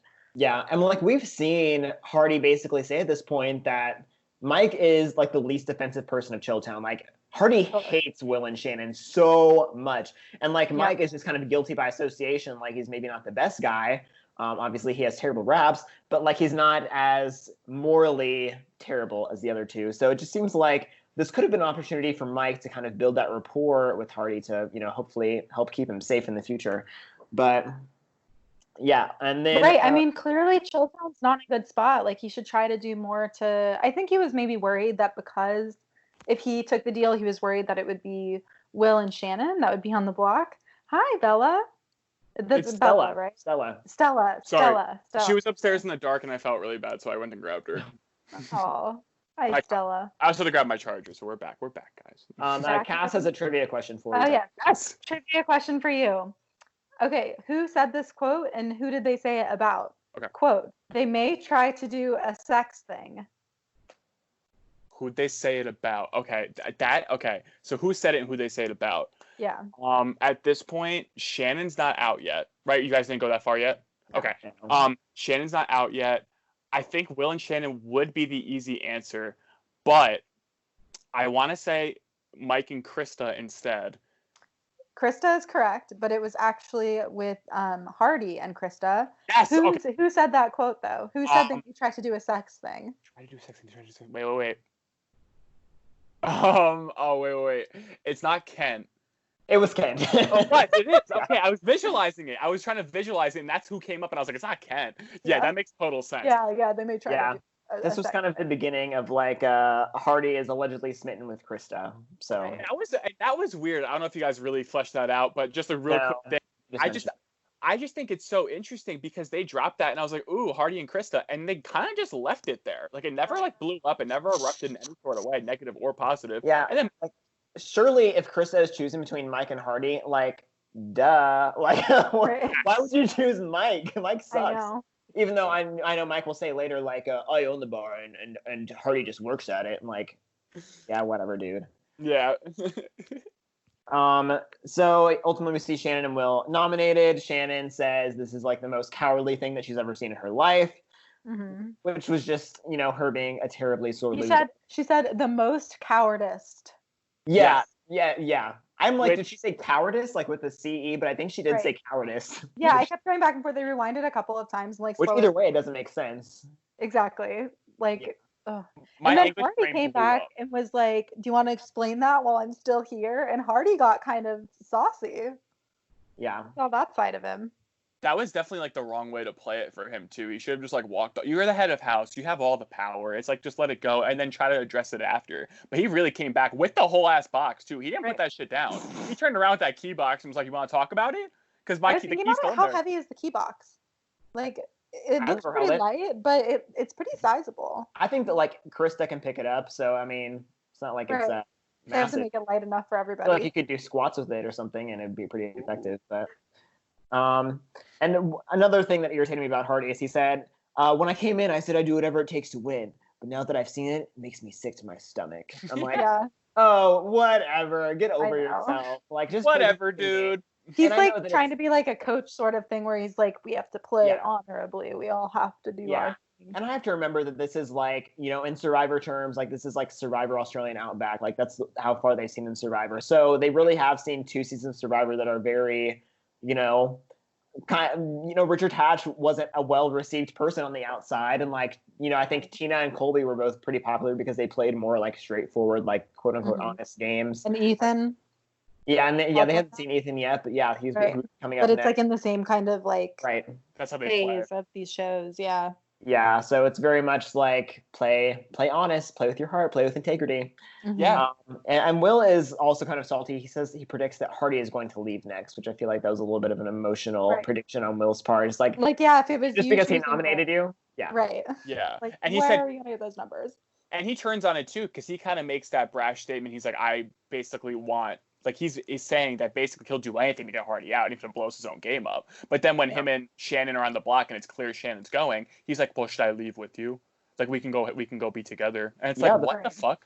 The first thing we see in episode 9 is Will and Shannon in the DR, and Will says like that he's considering quitting so that Shannon can stay in the house. Yeah, and we see Will saying, I refuse to fight Shannon because I love her. Yeah, it's insane. Like, she came into this house with a boyfriend, and like you've only known each other for what, like 20 days? Not even 20 days yet. I mean, they are at least like it's like a consistent. It's not like a normal relationship 20 days because they're around each other like 24/7. But still, it's like you just met this person and you're gonna blow $500,000 because you love her and you just met her.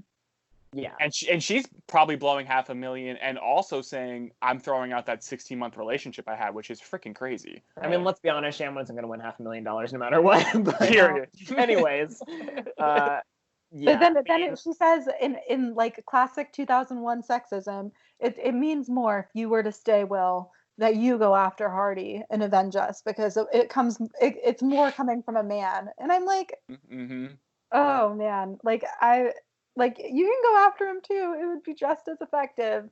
Well, maybe it wouldn't because it's 2001, but still, I was like, come on, girl, have some confidence.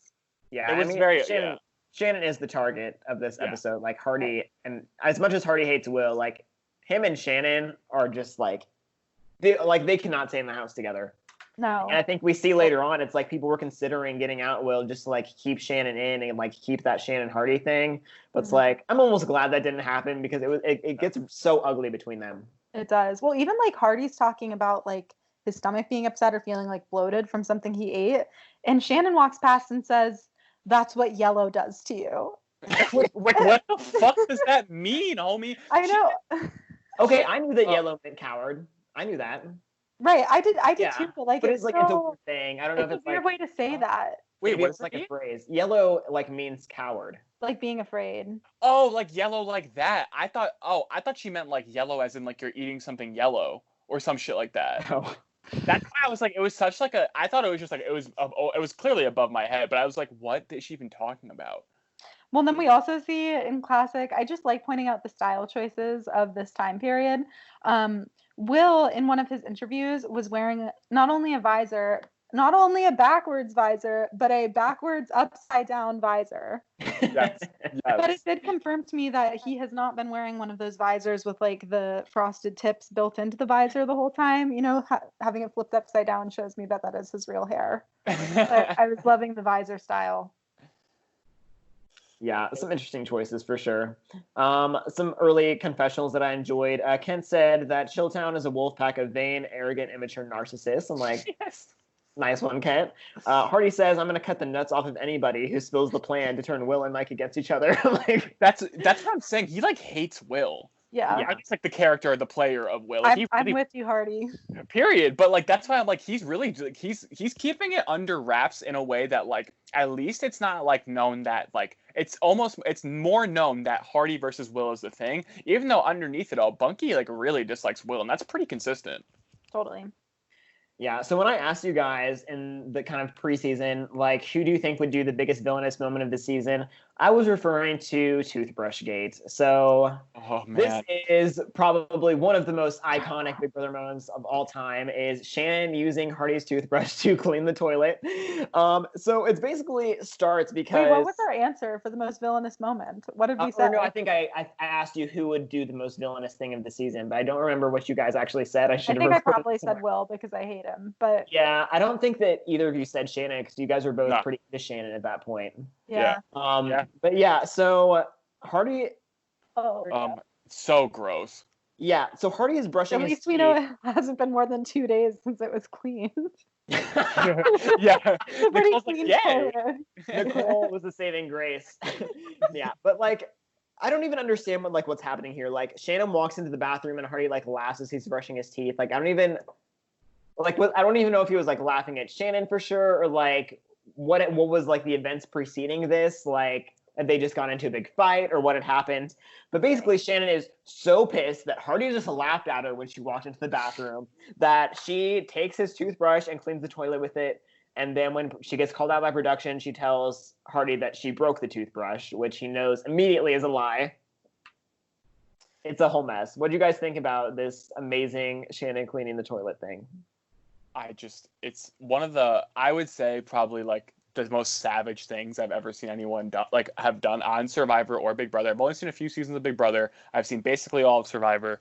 Like, it's not like an evil thing. Like, it's not like an insidious, like, I outed you or I did this horrible thing or 2 people quit when you're so close to the end. It's not like that. It's just like so savage to just be like, let me just brush the literal toilet with a toothbrush is so like, and the fact that the only reason she probably told him, even though she probably would have had a breakdown and cried about it and then told him, and as like the bigger person later on, knowing her, or at least the character of her, but the only reason she told him is production. So it's like you weren't even the bigger person. You weren't being an adult. The 30-year-old you are. It's just insane. It was like the pettiest move I've ever seen done in any reality television show.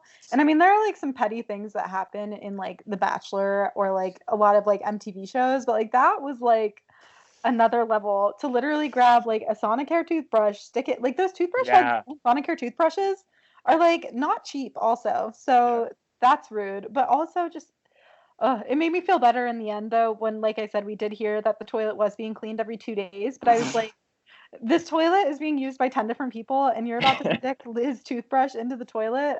But Kassie, she cleaned the base afterwards and she's gonna offer to pay for the head. So I mean, really no damage done. It's all good. But what blew me away later is that when we see an interview of Shannon's mom is like, "Oh yeah, I would have done the same thing with the toothbrush." What? You can't even like condemn the actions of your daughter you just saw on national television. She cleaned a toilet with a toothbrush of like a totally like decent guy, like who didn't do anything to her at all other than put her on the block for eviction. I mean, it was just like, you know what? I don't even know if I can blame Shannon being a terrible person if her mom would have done the same exact thing. The apple definitely doesn't fall far from the tree, and it's also like she also condemned Shannon for like she was like, how could she drop Jim? This such nice this gem. I know. She's like, this gem of a human, Jim. Bitch, you just said it's fine. She cleaned a toilet with a toothbrush, and you like Jim. That tells me, no offense, Jim, wherever you are right now, you're not the man for Shannon. You're not the man. No. Well, we just see like peak Shannon pettiness also, like with the challenge. She's like, I want to win. I know I'm leaving in a couple days, but I want to leave with clean laundry. And I'm like, girl, these people are going to be in this house for so much longer. And you're just like, I don't know. Shannon literally. Sorry, go ahead. No, I was just going to say, she went from like me liking her a decent amount to like. Bottom. Oof. Yeah. I feel like she is one of the greatest Big Brother villains of all time. Like, Shannon is iconic, and she kind of reminds me of like the Jerry Manthe, but like almost like more villainous than Jerry Manthe was. Just like out of pure meanness. Totally. Yeah. Well, she found like there was almost foreshadowing there within the episode, because right before we see the whole like Hardy laughing at her, we see her being like, "Oh my God, there's a huge spider," and Will being like, "It's a black widow. It's a black widow." And then somebody like made mention like maybe that should be your new nickname or something like that. And then she fucking goes and like throws somebody's toothbrush in the toilet. Oh my gosh. We never talked about the like how they do laundry in the Big Brother house, but they do get a competition for, you know, getting their laundry like serviced. But what do you think about them doing like the old-fashioned laundry in the Big Brother house? I like how Krista was like, down in Louisiana, we use this thing as an instrument. Yeah, the washer. Yeah, that was my highlight.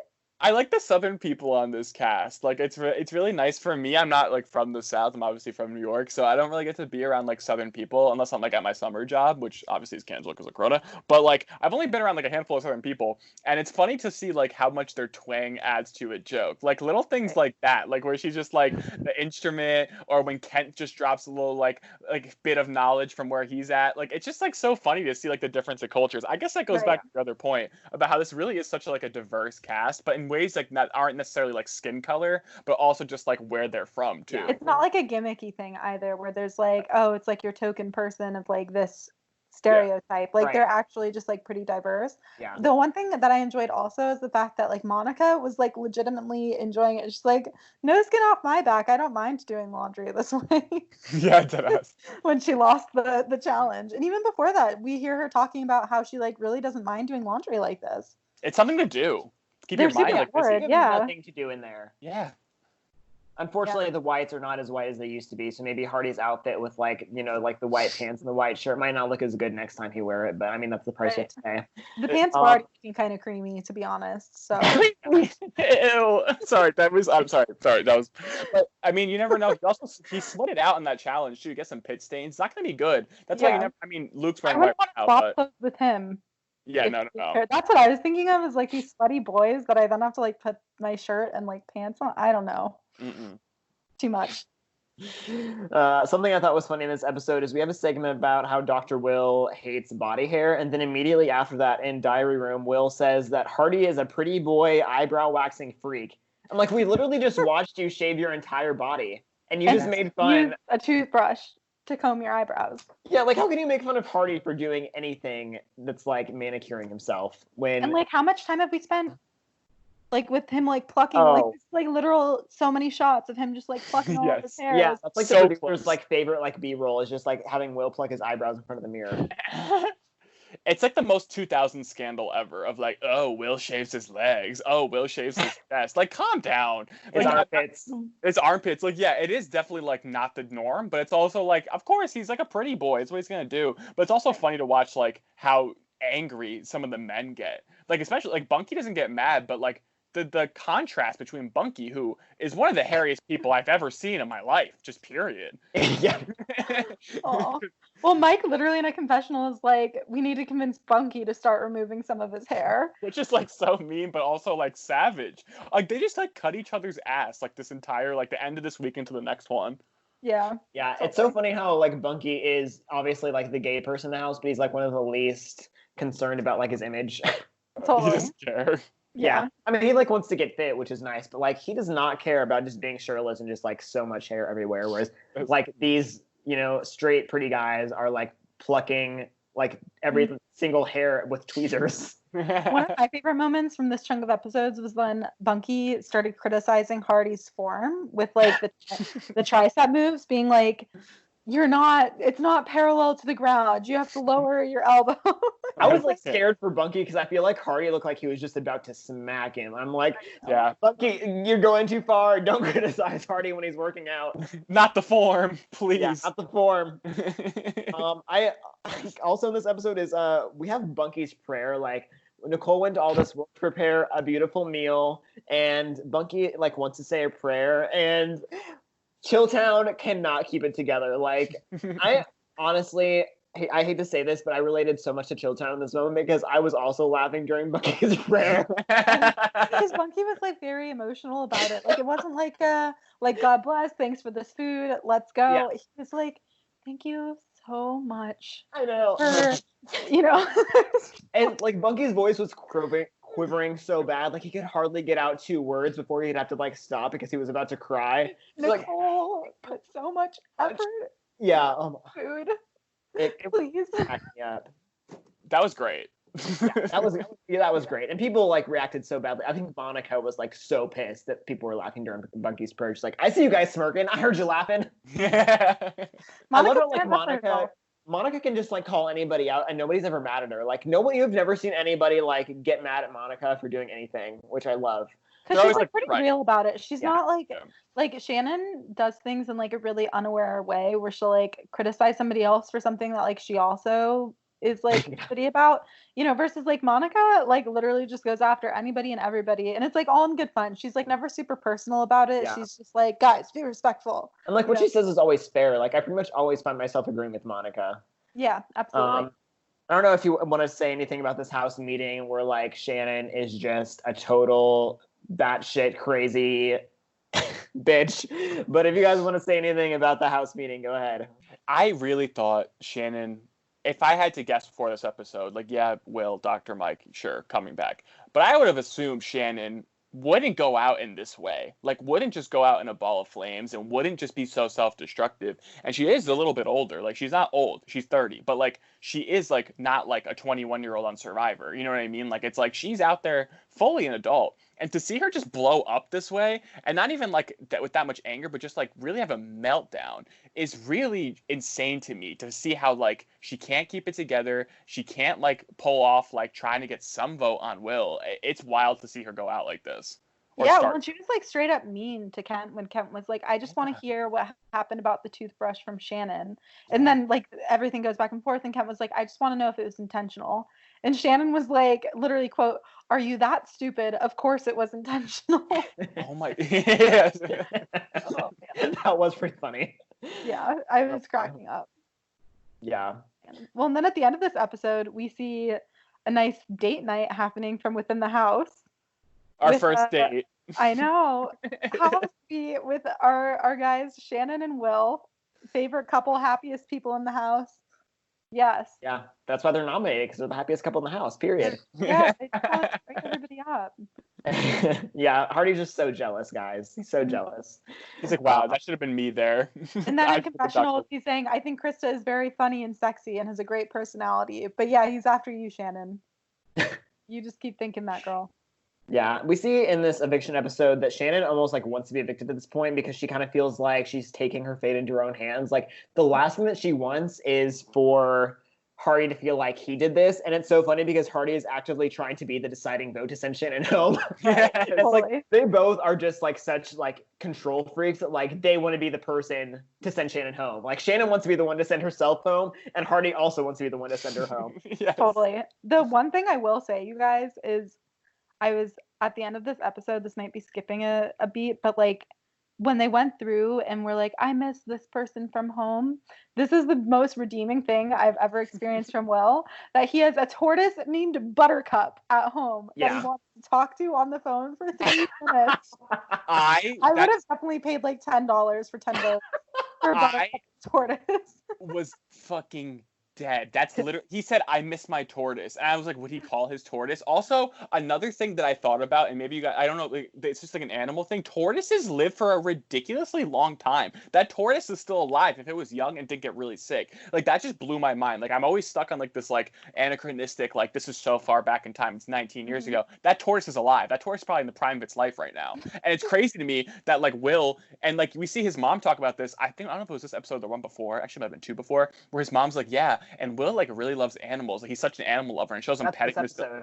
That is this episode, right? And he's petting his dog and all that. And then it's like, wait, then what the fuck is he doing? Because literally in the earlier episode, to the cameras, he's like, oh, I don't even like animals. I don't know how anyone would like animals. You have a tortoise, dude. That's such that's like, where did you get that pet from? With tortoises, like you have to, like tortoises hibernate a lot of times depending on the region that you live in, and you have to like keep them in a box in your garage for like months in the wintertime while they hibernate, and then they like wake up from their hibernation and like resume their life. I have family members that have like desert tortoises. They live in like Palm Springs, and these tortoises, first of all, live for like 80 years. There are like lots of tortoise rescues because tortoise owners will straight up die before their tortoises do, because they'll get a tortoise, they'll have it for 40 years, and they'll kick it, and the tortoises go to like other families and live like a whole other 40 years with like a new family.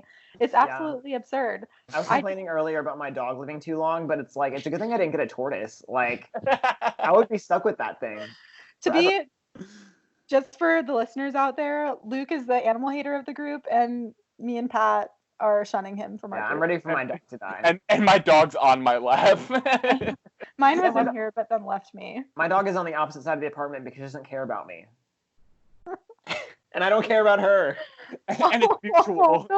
Maybe it's because she senses your feelings that you don't care about her. I bet Buttercup feels really loved by Will. The tortoise. Yeah, Buttercup feels loved. I'm sure Buttercup is never on the opposite side of the yard from Will. Let me just say how wild these 2 mom segments were, how they have like no problems with, I mean, Shannon's mom had a problem with her like being with Will, but other than that, like they are so proud of their children on this television show where they look like complete assholes. Yeah. Yep. But it makes sense. Apple doesn't fall far from the tree. Yeah. Will and Shannon also think that they've done nothing wrong. So it is what it is. Also, Shannon looks... No, go ahead. No, Shannon looks exactly like her mom. Her mom just has short, like a bob cut, and it blew my mind. I really couldn't even like stare at them because I was like, oh my god, they sound the same, they look the same, and she comes out after at like when she gets voted out, and I was like, oh, this is so freaking weird. Like I can't believe that she just is the same person, and that's probably why the mom's just like, okay, yeah, anything you do, I support it. Yeah, absolutely. Yeah. Before we get to this vote, we do have every week we have a little HOH interview where Julie goes and interviews the HOH privately in the room, and the other house guests can't hear. And really the only kind of nugget that I picked out from this was Hardy says his 2 closest allies right now are Nicole and Krista, which I would have expected that it was Monica and Krista, and especially since Hardy was suspect that Nicole had kind of talked bad about him to Autumn, I was kind of surprised that she really worked her way back into his good graces. But yeah, I picked that out. And then Shannon ultimately goes in a 6-0 vote. So Hardy did not get his wish, sadly. We get some brutal goodbye messages from Kent and Bucky, which I appreciated. I'm glad these people just didn't like suck up for her jury vote. Like, I'm glad that they just like gave her a piece of their mind. Mm-hmm. Right. Totally. Yeah. And we get Mike Buggy. rapping Shannon out of the house, which I fast forwarded through because not only did he continue to go on, I don't know how long it was. I was watching on double speed and it still took like 10 to 15 seconds. So I was like, you know what? I can't do this anymore. I started clicking next. It made me so cringe. I really couldn't deal with it. And it's like, I don't know if Mike's just doing this for jury votes because then he gets voted out actually next anyway. So it doesn't really matter. But it kind of like, I was like, damn, he's really just like going for it. Yeah. I think they legitimately Chilltown had like an actual like tight friendship. I don't think that was something. Sure. I mean, clearly, if they didn't like care for one another, they would have jumped ship and like tried to make other things happen and like abandoned those relationships completely. But I mean, we see literally Mike declining safety. He ended up being safe anyway, but like declining safety in order to like stick with his people. True. Yeah. So I don't know. I kind of don't think that was a jury move. I think that might be like a Hollywood movie, like wants to get discovered for his rapping career, you know, but. Which is so, put the mic down, bro. Put the pen down. Mic drop and leave it down. Yes. Anyway. Yeah. Next episode. Yeah, I mean, we have the HOH comp at the end of this one. It's called Higher or Lower. It comes down to Mike and Kent. And Kent wins because, ironically, Mike does not know the price of groceries, even though he owns a restaurant. And it was something like how much did the groceries cost from like the tennis balls from the last week, and it was like $1,000, and Mike guessed like $150. Yes, it's literally like $180. Even they got snow crab legs. Yeah, like rich stuff, like not rich, but like expensive stuff. And it's 10 people or like 9 people, I guess, at this point. Like, how do you think that you can feed 9 people? And you know, prices have inflated since the year 2001, but like even I know that you cannot feed 9 people for a week for like $150. No, that's not a thing. And then, of course, we do get the America's Choice phone call. And so episode 11 starts, and Hardy is crying in the diary room, and he's kind of just saying this is just a game, and he kind of feels like things are getting taken too far, and like the whole thing with him and Shannon, I think, has gotten to him a little bit, so we get to see a little bit of Hardy's softer side. Mm-hmm. We also saw Will saying that he's longing for Shannon. But then also there was a voiceover saying, like, of somebody saying, now that I'm single, I'm going to hook up with Nicole, which sounded like it was in Will's voice, but I wasn't exactly sure who was saying it. And I thought that was a weird twist. No, I'm pretty sure Will said that. Like, I think that he was just joking, but. Yeah. And then they gave Kent gay food. Can you Yes! I like... I don't know how you guys feel about it, but I kind of love, like, now that Kent and Bunky are, like, BFFs, I love when Kent, like, makes gay jokes because, like, it's totally tongue-in-cheek. Like, it's totally, he's fine with it. Right. Obviously, if Bunky was getting upset, that would be a different thing. But, like, Kent is, like, he gets fruit in his, like, little HOH fridge, and he's like, you know, I'm from Tennessee. Like, like I want ice cream, and I want chocolate. Coors Light. We don't eat fruit. Only the gays do that. Yeah. It was too much. It was a good episode, though. Like, I know it wasn't, like, it was eventful, kind of, but it was also, like, just great quotable moments. Like, that was really great. Like, gay food is, like, stuck in my mind since I watched it. Totally. Well, even, like, we see the food challenge, too, with the pyramid, where there's, like, you know, like, everybody has to pick a category and answer some questions about it. Yeah. And certain people, like, really surprised me. Like, Monica didn't know, like, the cheese heads, which I feel is, like, a very, like, I don't watch football, really, but, like, that's something that is pretty straightforward to me. And then also with Krista naming the mushrooms as the answer when, like, her category is fruits. Yes. I don't know, mushrooms? I'm sorry. I could not believe. The clue was, you know, which of these are a varietal of which fruit? Bosk, Bartlett, and Anjou. Mushroom? What are you thinking? Like, at least guess a fruit. At least give yourself some chance. As an English teacher, for reading comprehension, sometimes people don't read or listen to the question. But I think in this case, that was not the case. And she really was just like, mushroom. Yeah, I think the only kind of fruit that... A Bartlett mushroom. Those are my favorite kinds. Like, what? Oh, man. Another scene that I loved is basically Kent wants Mike out, but he doesn't know who to put up against Mike. And he just has, like, there's a series of conversations where he just considers putting up, like, literally anybody in the house against Mike. It's like he goes through, like, Will, Krista, Hardy, Bunky. He seems, like, really set on putting up Mike against Bunky for some reason, which I'm like, did you not learn from the Cheryl? Don't do that. Like, you cannot put up your ally on the block, period. Like, you should have learned that from week 1. Totally. But I just thought it was so funny. Like he definitely has HOH-itis. Him going around literally saying anybody's name. Like he really does not care about saying people's names. And that's something that you don't want to do. Is just like it's gonna get back to them. Like everybody, like Bunky knows that he's being considered to be put on the block, and it's like, what the fuck? Like Ken is my closest ally. Why would you do that? Totally. It was weird. Backing up for a second, I don't want to miss this one moment that I felt was like really funny. So we see Krista in a shot, or no, like they were in the bathroom. I think Krista talking to Nicole and Monica about like her sex drive going, I was thinking about that. Going off the hook, as they say. And then Nicole was saying that her husband almost didn't marry her because her sex drive was too high, and that it like has peaked for her in like the 30s. And then literally, like we see Mike making like one of those little concrete stepping stones for Krista. And then in order to look sexy, Mike decides it's a good idea to put on Will's kimono and lay in Krista's cot until Krista comes back. She's into vampires, Kassie. Right. So obviously you need a kimono. He sharpened his teeth just for it. Yeah. The kimono, that's like another man in the house's kimono. Like also, why did Will bring a kimono into the house? Why because he's Will. He has a coach. He has a kimono. He's really just coach.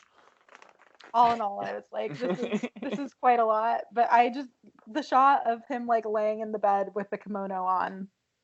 It's pure entertainment. That's why like he wasn't necessarily playing a bad game. He wasn't playing the best game, but I will miss Bucky the next couple of weeks. Like I get why he eventually might come back because like he is entertaining. The rapping I could definitely leave, but like that scene is like etched in my mind.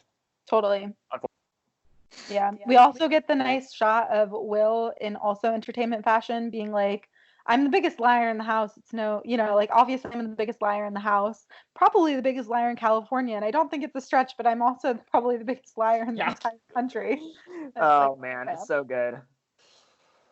There was a fun Kent and Bunky moment where they were kind of talking about quiche. They were talking about bad decorating, and it's just kind of like this odd couple segment of everybody saying like, "What an unlikely friendship," and like, "Why does Kent, this manly man from Kentucky, eat quiche?" and like have an opinion on the shades of blue in the diary room.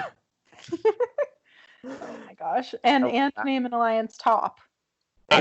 He doesn't know, Kassie. He hooked up with Top. Yeah, hooking up with Tops. That's really what we're going for, Kent. It's also, I love it. I do love Kent, and I've really turned around on him, and I actually do like the interplay of like his masculinity because like we mentioned it too, how like Bunky like isn't necessarily like he's not the stereotypical like femme gay dude. He's just like who he is, and then it happens to be masculine in some ways and feminine in others. Kent is one of those people that I feel like is really in touch with his emotions and really in touch with who he is as a man, and because he's so in touch with that, he can be so comfortable and just like be open with Bunky. It's like I know Luke mentioned it in like our pre-season type of like going over of Big Brother because we only saw the first couple episodes, but I'm so surprised and so genuinely happily surprised that Kent and Bunky really have made this bromance a thing. Yeah, they like sleep in the room together, and like Kent tucks Bunky in. If Bunky's on the ground without any blankets, he puts a blanket on him. It's very sweet. Like Hardy gave Kent his HOH room basically because Kent snores and keeps everybody up, but then like Bunky sleeps in a pallet on the floor. It's adorable. Yeah, it was hard for me when we were doing the first episode of this because you guys hated Kent so much. And I'm just like, no, but I know that him and Bunky are BFFs, and so I was just like, I know I defended him a little bit in the first podcast that we did, but I really do think that like Kent is not a totally unlikable character. Totally. I think he's a little bit annoying sometimes, and I get why Chilltown in particular doesn't like him. But I really think that like if Kent was playing this game with all people his age, like I think Kent would be a phenomenal player. I think that like his main roadblock is that these people just don't like him because he is older, like he has different interests, he has different like mannerisms than they do. I think that he would like destroy a game of like middle-aged people. We've seen him adapt to people that are different than him, which I have been really, really impressed with because like obviously in the first episode we have him saying some like pretty not okay things, and he ends up turning that around, and now he's like closest probably out of anybody to Bunky in the house. Yeah.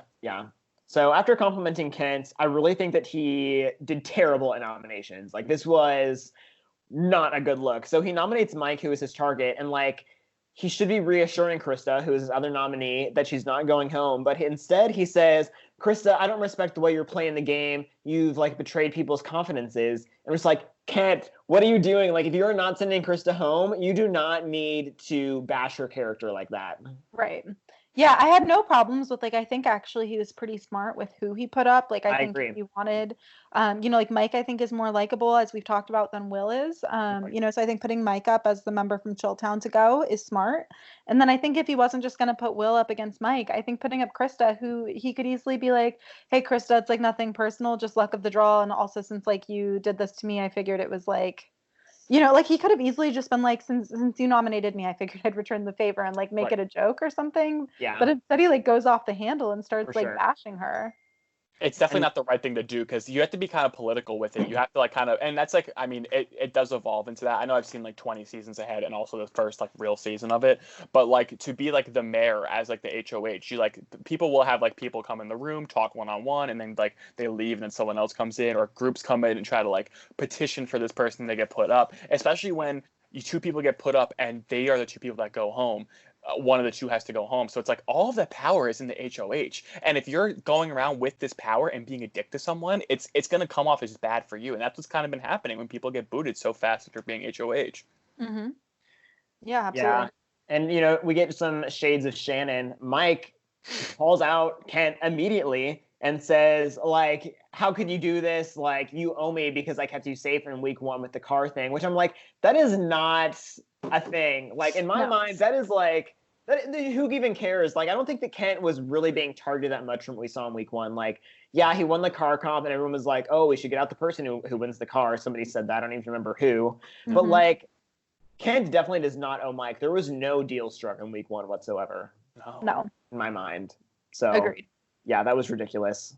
But yeah, we kind of start to see that Mike and Krista are showmans. So this is the second week in a row that a showmans is being split up. And obviously, much like Hardy, Ken is just jealous of Mike and Krista's relationship now. Yeah, it was pretty ridiculous, like how poorly Mike handled this after just seeing what Shannon did in the previous week. Totally. Right. Yeah. And then we see Mike saying, Kent and I are going to have a war this week. I don't really feel like it ended up coming to fruition, but big words from our man.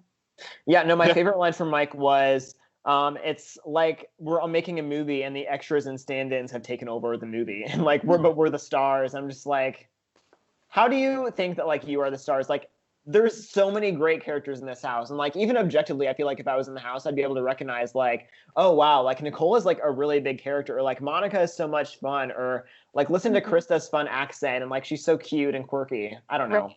Yeah, it's just like Mike has this idea in his mind that like, oh, him and Will are like the cool young looking guys and like they're getting with ladies and stuff like that. I'm just they have frosted tips. Yeah, frosted tips, upside down backwards visor. Oh my gosh. And then we see like this prelude, which I was cracking up, like for leading up to this reward challenge, where it was an unlikely group of, it was Hardy, Mike, and Bunky.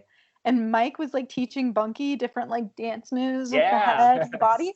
And I was like, damn, Bunky, you go. Like, he's actually pretty good. Like, I felt like he was hanging in there for just having learned these moves. Yeah. Good for Bunky. It's a little weird to see him like doing these dance moves because like he doesn't look like a dancer and like he doesn't have a shirt on because he never has a shirt on. Yeah. He basically has a shirt on at all times. Yeah, because it's chest. That's what I was going to say. Sometimes he like layers up and puts like another one on, but right. Yeah.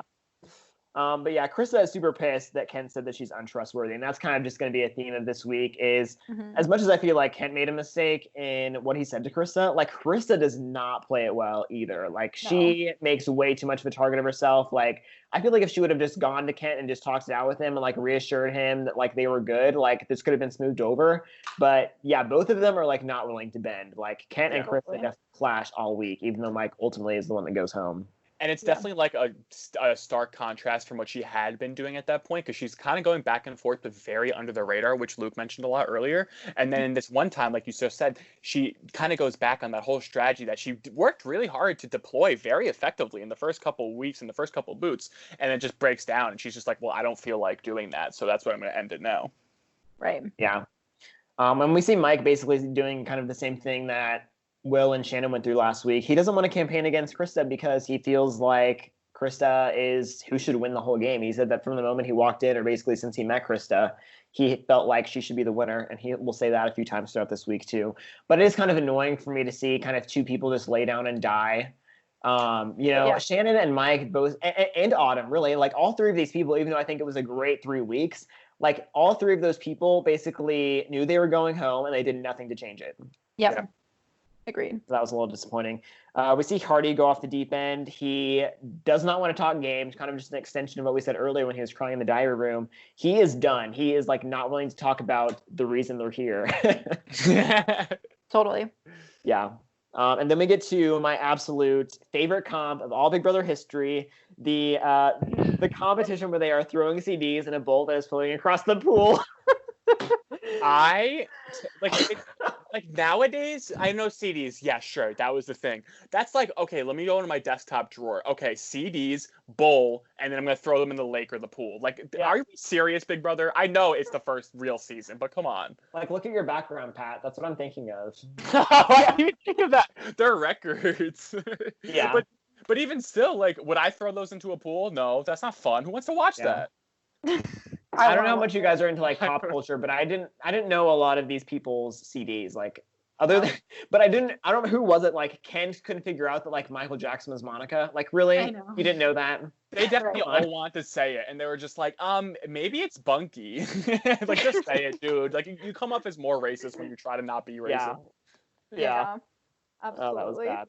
Yeah, that comp. Yeah, and then Krista had Train Drops of Jupiter. That was surprising to me that she did Drops of Jupiter. Love that song. And then Bunky goes for club music, like just a DJ mix on a CD. I was like, oh, that's where those moves come, Bunky. And then, of course, in classic Mike fashion, who else would Mike pick if not Jay-Z? He said Hopa. He said his like street name. I was like, come on, he's trying so hard. He is. Yeah, but other than those ones, I didn't really know a lot of them. Yeah. I'll be honest, I was on double speed and doing work while this was happening, and I kind of was just like, I would like in and out. So like, I'm like pretty into music, so I'm sure if I go back and look, I would like know some of them. Nicole had Dark Side of the Moon, which I think is a Pink Floyd album. Yeah. And then Hardy had Incubus, which I had never heard of. Oh, I love Incubus. And then Will had some sort of blues album. Okay. Yeah. I didn't like, I wasn't able to write it down quick enough, and I honestly didn't really care that much because it's Will, but I was a little bit surprised that it was the blues from Will. Yeah, very complex person. Incubus is it's an alt rock like 90s band. I'm sure that was like, yeah, I listened to Incubus like in 2001. They're like, ooh, he listens to Incubus, but like now it's like, oh, that's kind of weird. Good band, but like just a weird number to like throw out, like, oh, Incubus, like that's weird. I was really glad that Monica won, because I feel like, for one, it's Monica, and also like everyone can enjoy Michael Jackson. Like, not everyone is going to enjoy some of the crap that the other people picked. Yeah, totally. Yeah, and I love Monica said, "I'm not one for gloating, but there's a time for everything." And so she's like going around the house, like being super excited about winning, and like listening to her iPod or whatever it was. It wasn't an iPod, I guess, or CD player. Right. Personal CD player. Yes. That was funny. Yeah, the big one with the headphones. That was great. TBT. That was my very first album that I've ever owned as a person is the Backstreet Boys. Yeah, and I remember playing it in my little, like, I had this little pink, personal little Walkman thing with the headphones. TBT. The second one was Complicated. That's Avril Lavigne? Yes, I love Avril Lavigne. One of my favorite Life Like This. Oh, wait, that's a different song. Never mind. No, but still, it's all fire. So I love Avril Lavigne. Mine was High School Musical, the first one, because I'm a little bit younger than you guys. You're too young for. Yeah. I'm like a little below. High School Musical, man, that was like, I mean, I was like solidly like in, I don't know, we don't need to get into it, but I was a High School Musical fan. I watched Disney Channel way later than when it was cool. I think we all probably did that. So same. One thing that cracks me up in this episode was Bunky and Nicole talking about Hardy and the zucchini analogy, and how Hardy is not Bunky's type, and I'm just like, I just love that they picked a zucchini for this analogy of like, I know, of like who is like whose type. It was cracking me up. It's like pre-eggplant. Like they basically like called the emoji ahead Purple of time. guy emoji send. Right. Yeah. But then when Joey, don't you mean little chili pepper emoji? Yes. Oh man. But yeah, that scene between Bunky and Nicole cracked me up. Yeah. And like Bunky hates like when Hardy touches him because it's just like, I don't even like zucchini, but when the zucchini touches you, you want it more. I know. Is anybody else curious what Bunky's husband is like? I'm just like really curious what. Oh yeah. Because Bunky's such a character. He did look very nerdy. Yeah. I just like want to talk to him. If there's like a loved one's visit in this, I'm like really crossing my fingers that there is, but I doubt it.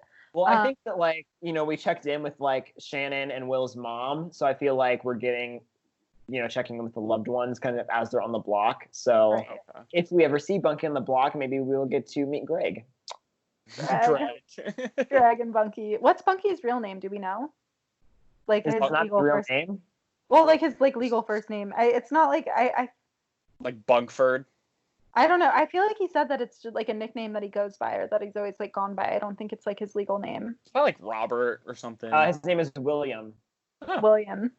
William. Oh, so I guess there's already a Will on the cast. So. Oh. But he said he goes by Bill or Bunky. Oh, Bill. That's weird. Wow. Bill. I couldn't picture him as a Bill. Yeah. Well, my grandfather's name was Bill. Bill Champion was his name. Shouts to you, That's Grandpa. epic. And he like rode horses and was this like crotchety man that would like yell at you if you watched if you were talking too loudly during the 5 o'clock news.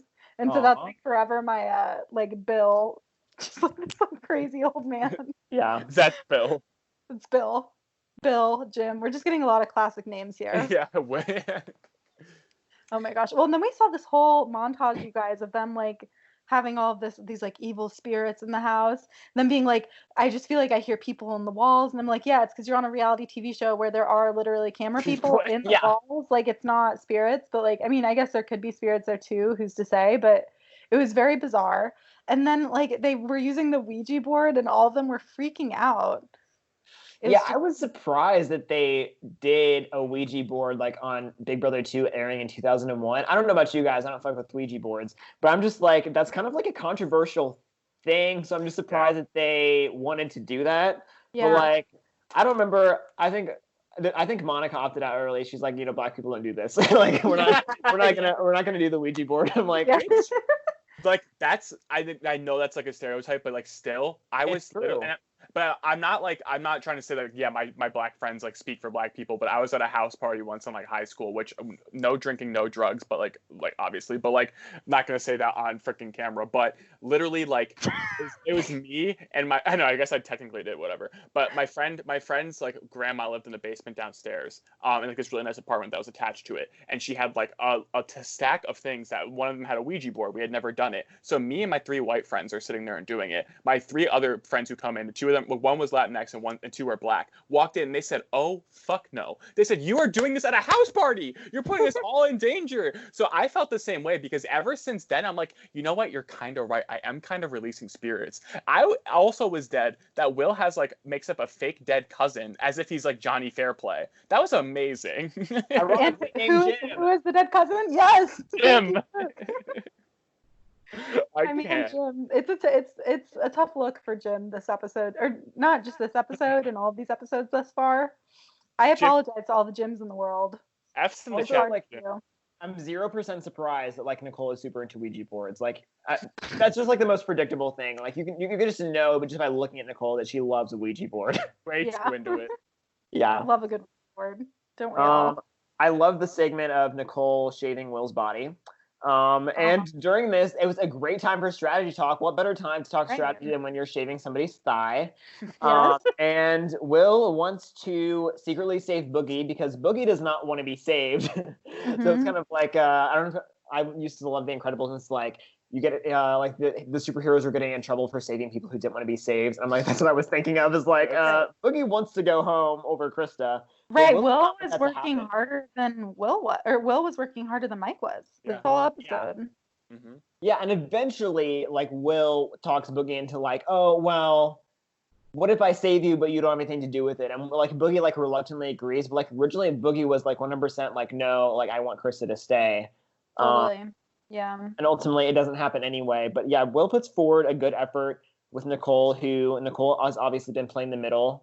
Right. We see that Will is not in the loop about the name Tops, that it is Smokers. Smokers against Chiltonians in his mind is what's happening. Yeah, the Smokers. Yeah. The Smokers The Alliance. Smokers Alliance.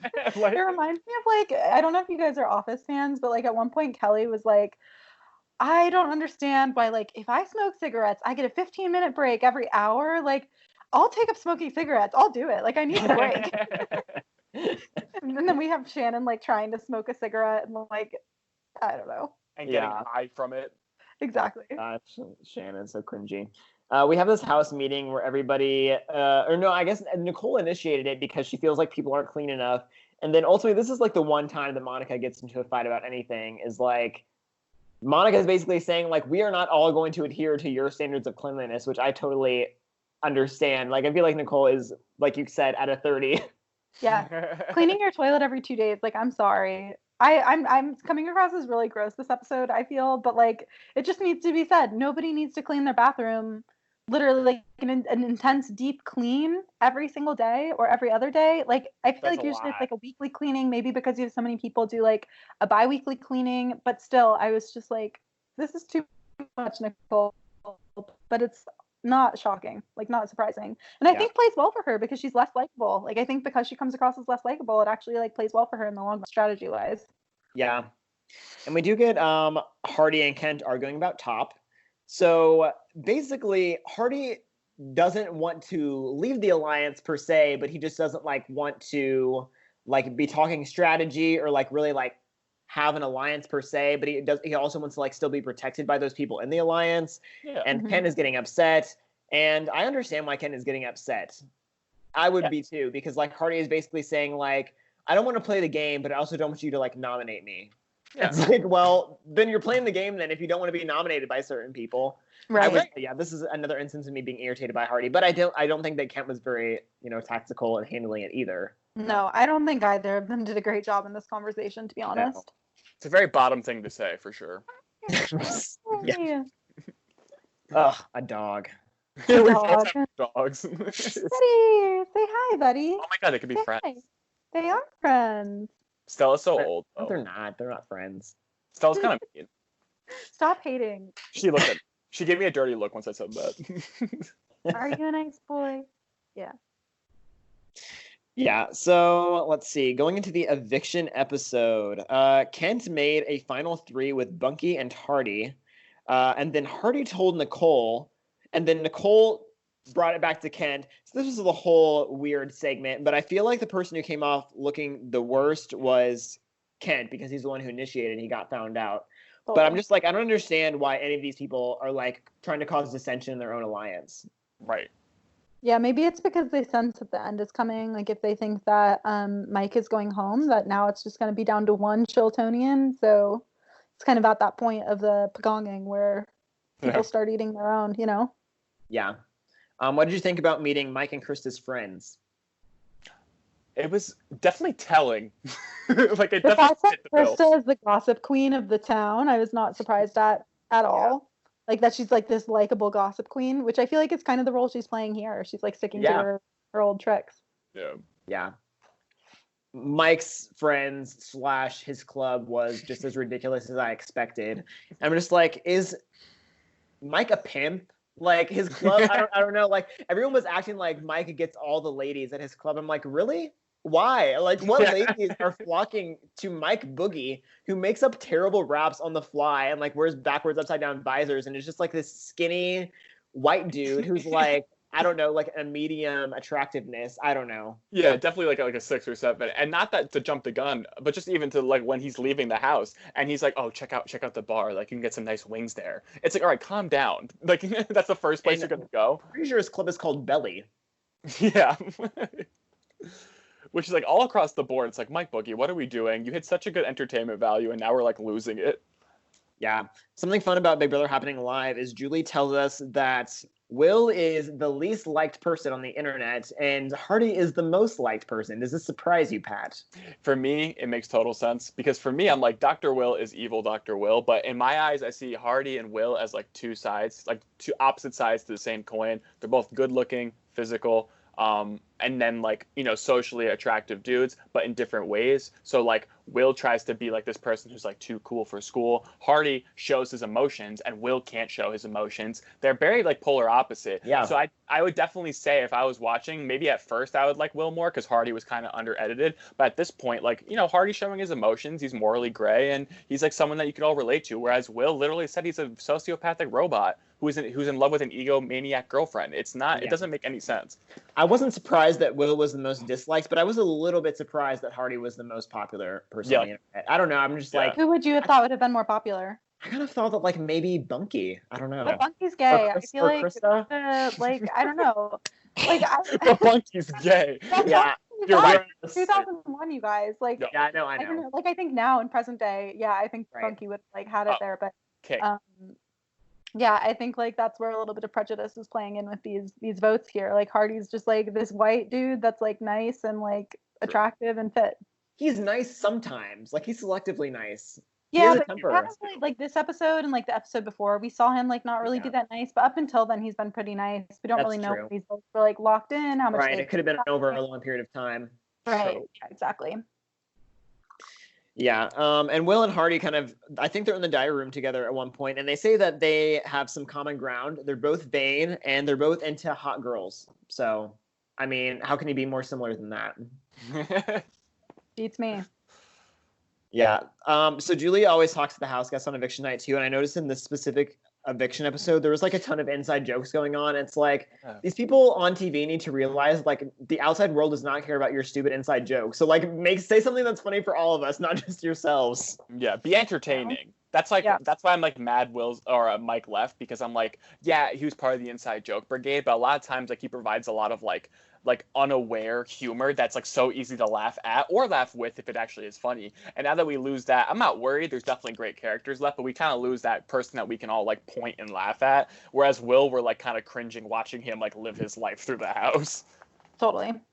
Yeah, so we get another one of those HOH interviews, and there was another interesting bit in here. So there was a banner plane that flew over the house. This happens somewhat frequently in Big Brother. I think it's gotten less frequent over the years, but it basically says, "Get Krista out. She is lying to everybody."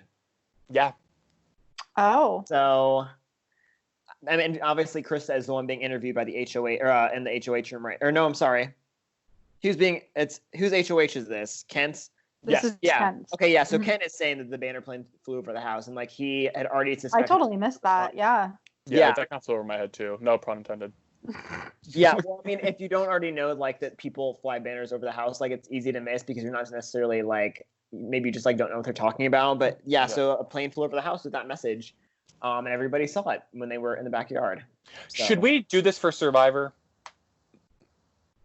No, we can't do that because it's not live. Not live. Like, if we know the Winners at War is airing, we should just like fly a plane over and it says "Vote out Ben" or something. Yeah, save Sandra. Yeah. Save mom. So please. Yeah, save Luke's mom. So Mike is evicted 4-1, and on his way out, he gives Krista a sentimental rock and a birthday candle, which is obviously It was very sweet. No, sorry, I didn't mean to laugh. The rock had me dead, but it was very like meaningful. Yeah. Definitely. I'm not a very sentimental guy, so I thought the whole thing was ridiculous. But yes, I was laughing. You're heartless. Like, I think Kassie has the most heart. Luke's at the bottom. I'm like in the middle where I like laughing at like sweet things, but I also like have a small like I'm like oh, that's cute. Yeah, I'm not like Dr. Like Will. commercials, you know, like literally the ones that get me every time. If there's anybody else out here that relates to this, hit me up. But like the Budweiser commercials during the Super Bowl, I'm always like bawling my eyes out by the end. They're always really cute. I know, Luke. We're like opposites and all these. Okay. I'm pure neutral. Yeah, so we're a good mix. Yeah. Krista was very salty in her kind of speech in this episode. I was surprised. I thought Krista was doing so good in this game, and I feel like this week totally derailed her. It's kind of like how you talk about some people are really good at playing from the top, and some people are good at playing from the bottom. No pun intended with the whole, tops the line. But like, I almost made it. It is kind of like Krista was playing from the top from the beginning. Like she was in such a good position. Everybody liked her. She was in every alliance. And it's like, once she gets nominated, like that's kind of when your true colors come out in a way. so she was not doing as good when she was on the block. Yeah. But can I just say, there's nothing I hate more than people on the block giving shout outs to all of their friends and family at home. Stop. No one cares. No one knows them either besides the people in your hometown, which is cool. Yeah. But like, we're watching 19 years later. I'm like, okay, who are these people? I can't even list them off my head. Yeah. Oh man, agreed. And then this Nothing last to say. HOH comes down to Nicole and Hardy. And Hardy wins his second HOH, second quiz comp HOH. Yeah. So Hardy is Got not brains. a pretty face and a hot body. Like he's a brain in there too, apparently, even though he's just a Brains, bartender. brawn, and beauty. The triple Yeah. threat. He is the triple threat.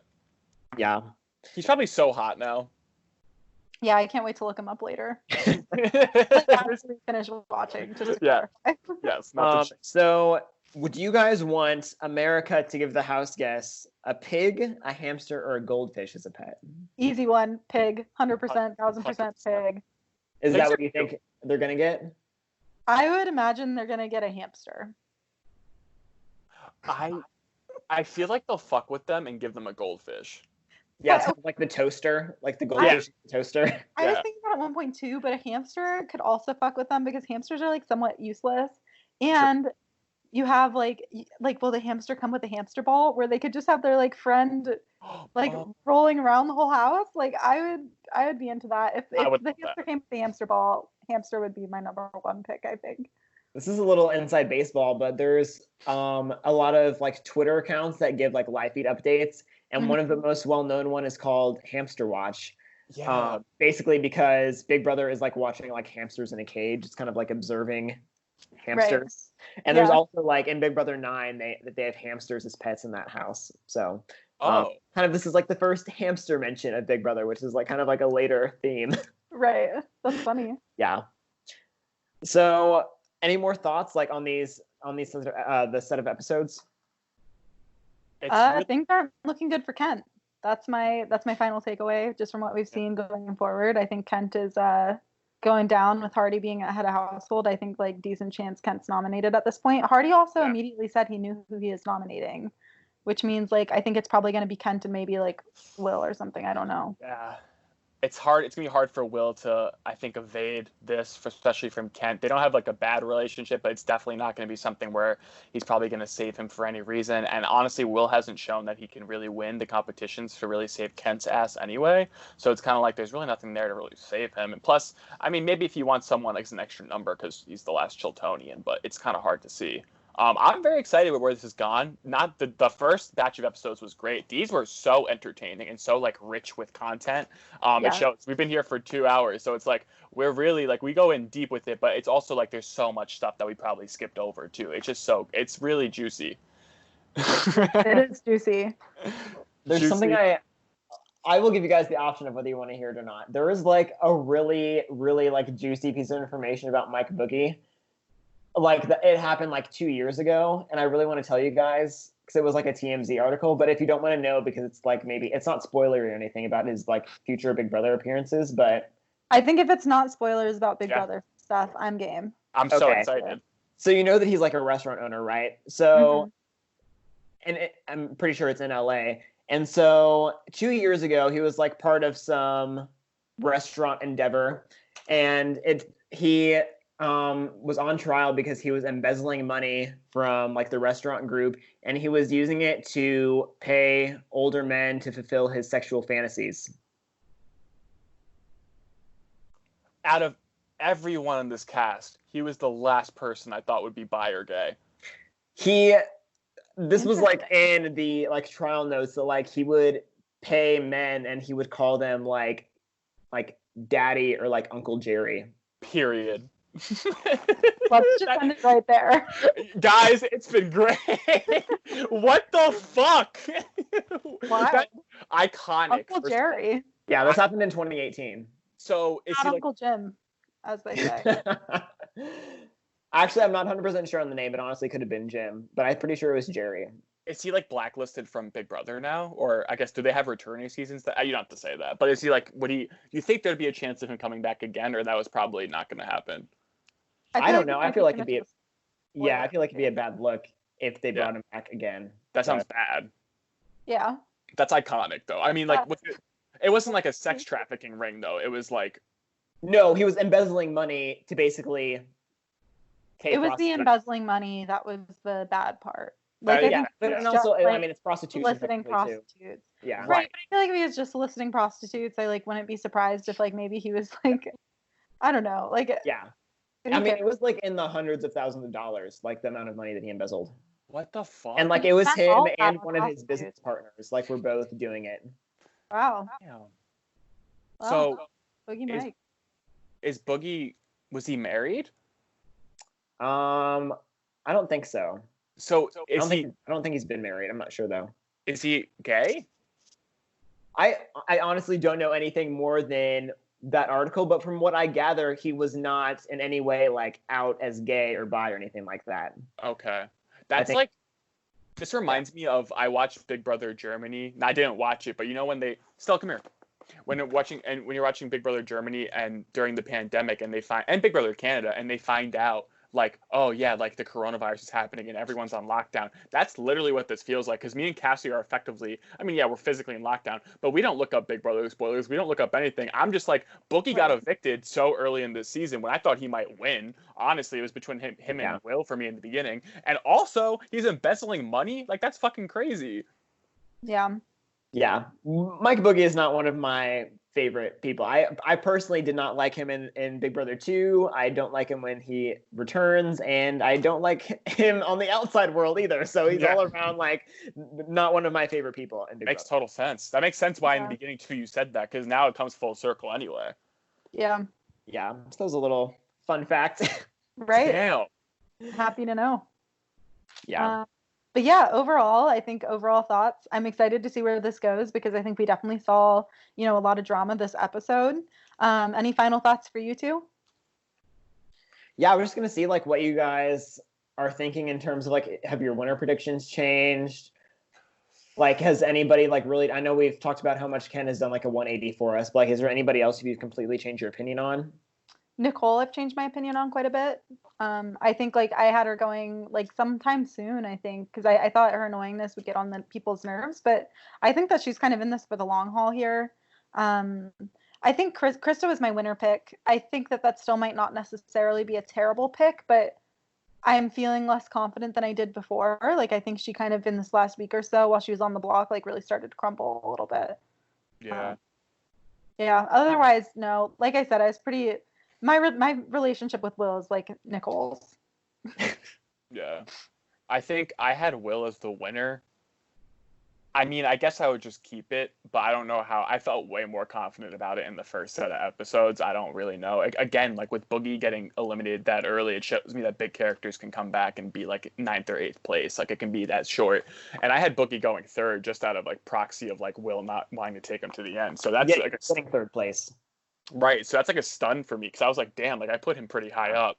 I guess I'd keep Will. Maybe the next set of episodes I'll reassess if he's still in there. Obviously, if he's not, I would change it anyway. But I definitely think the biggest 180 for me was Ken, which we talked about pretty extensively. But I really like where he's going with his story arc. And if this was Survivor, I'd be like, oh, Kent wins because he has a great story arc. But yeah, obviously it's edited on the fly. And who do you think like is the biggest threat to win in the jury? Like, let's say like they were voting for a winner right now. Like, who do you think is like the most popular house guest? Probably Monica or Bunky. I was gonna say Bunky. Yeah. Yeah, like those are the two people you wouldn't want to take to the end. Definitely not Bunky. Definitely not Monica either. She has a great story and it's just so funny and sweet. Yeah, agreed. Gotcha. Okay, guys. Well, that's all I have. We put in good work, y'all. Yeah. Yeah. Thanks for joining us, everybody. Mm-hmm. Come back with us next time. We're going to be reviewing the next 2 eliminations before the next podcast, right? We were thinking. So. Yeah. Yeah. So 2 more eliminations. We'll be back at it again, ready to discuss more of who's going to hook up with who. Tops, bottoms, literally and figuratively. Yeah. Would you be mad if I ended this podcast right now? I think we're good. All right. Bye, guys. Bye, guys.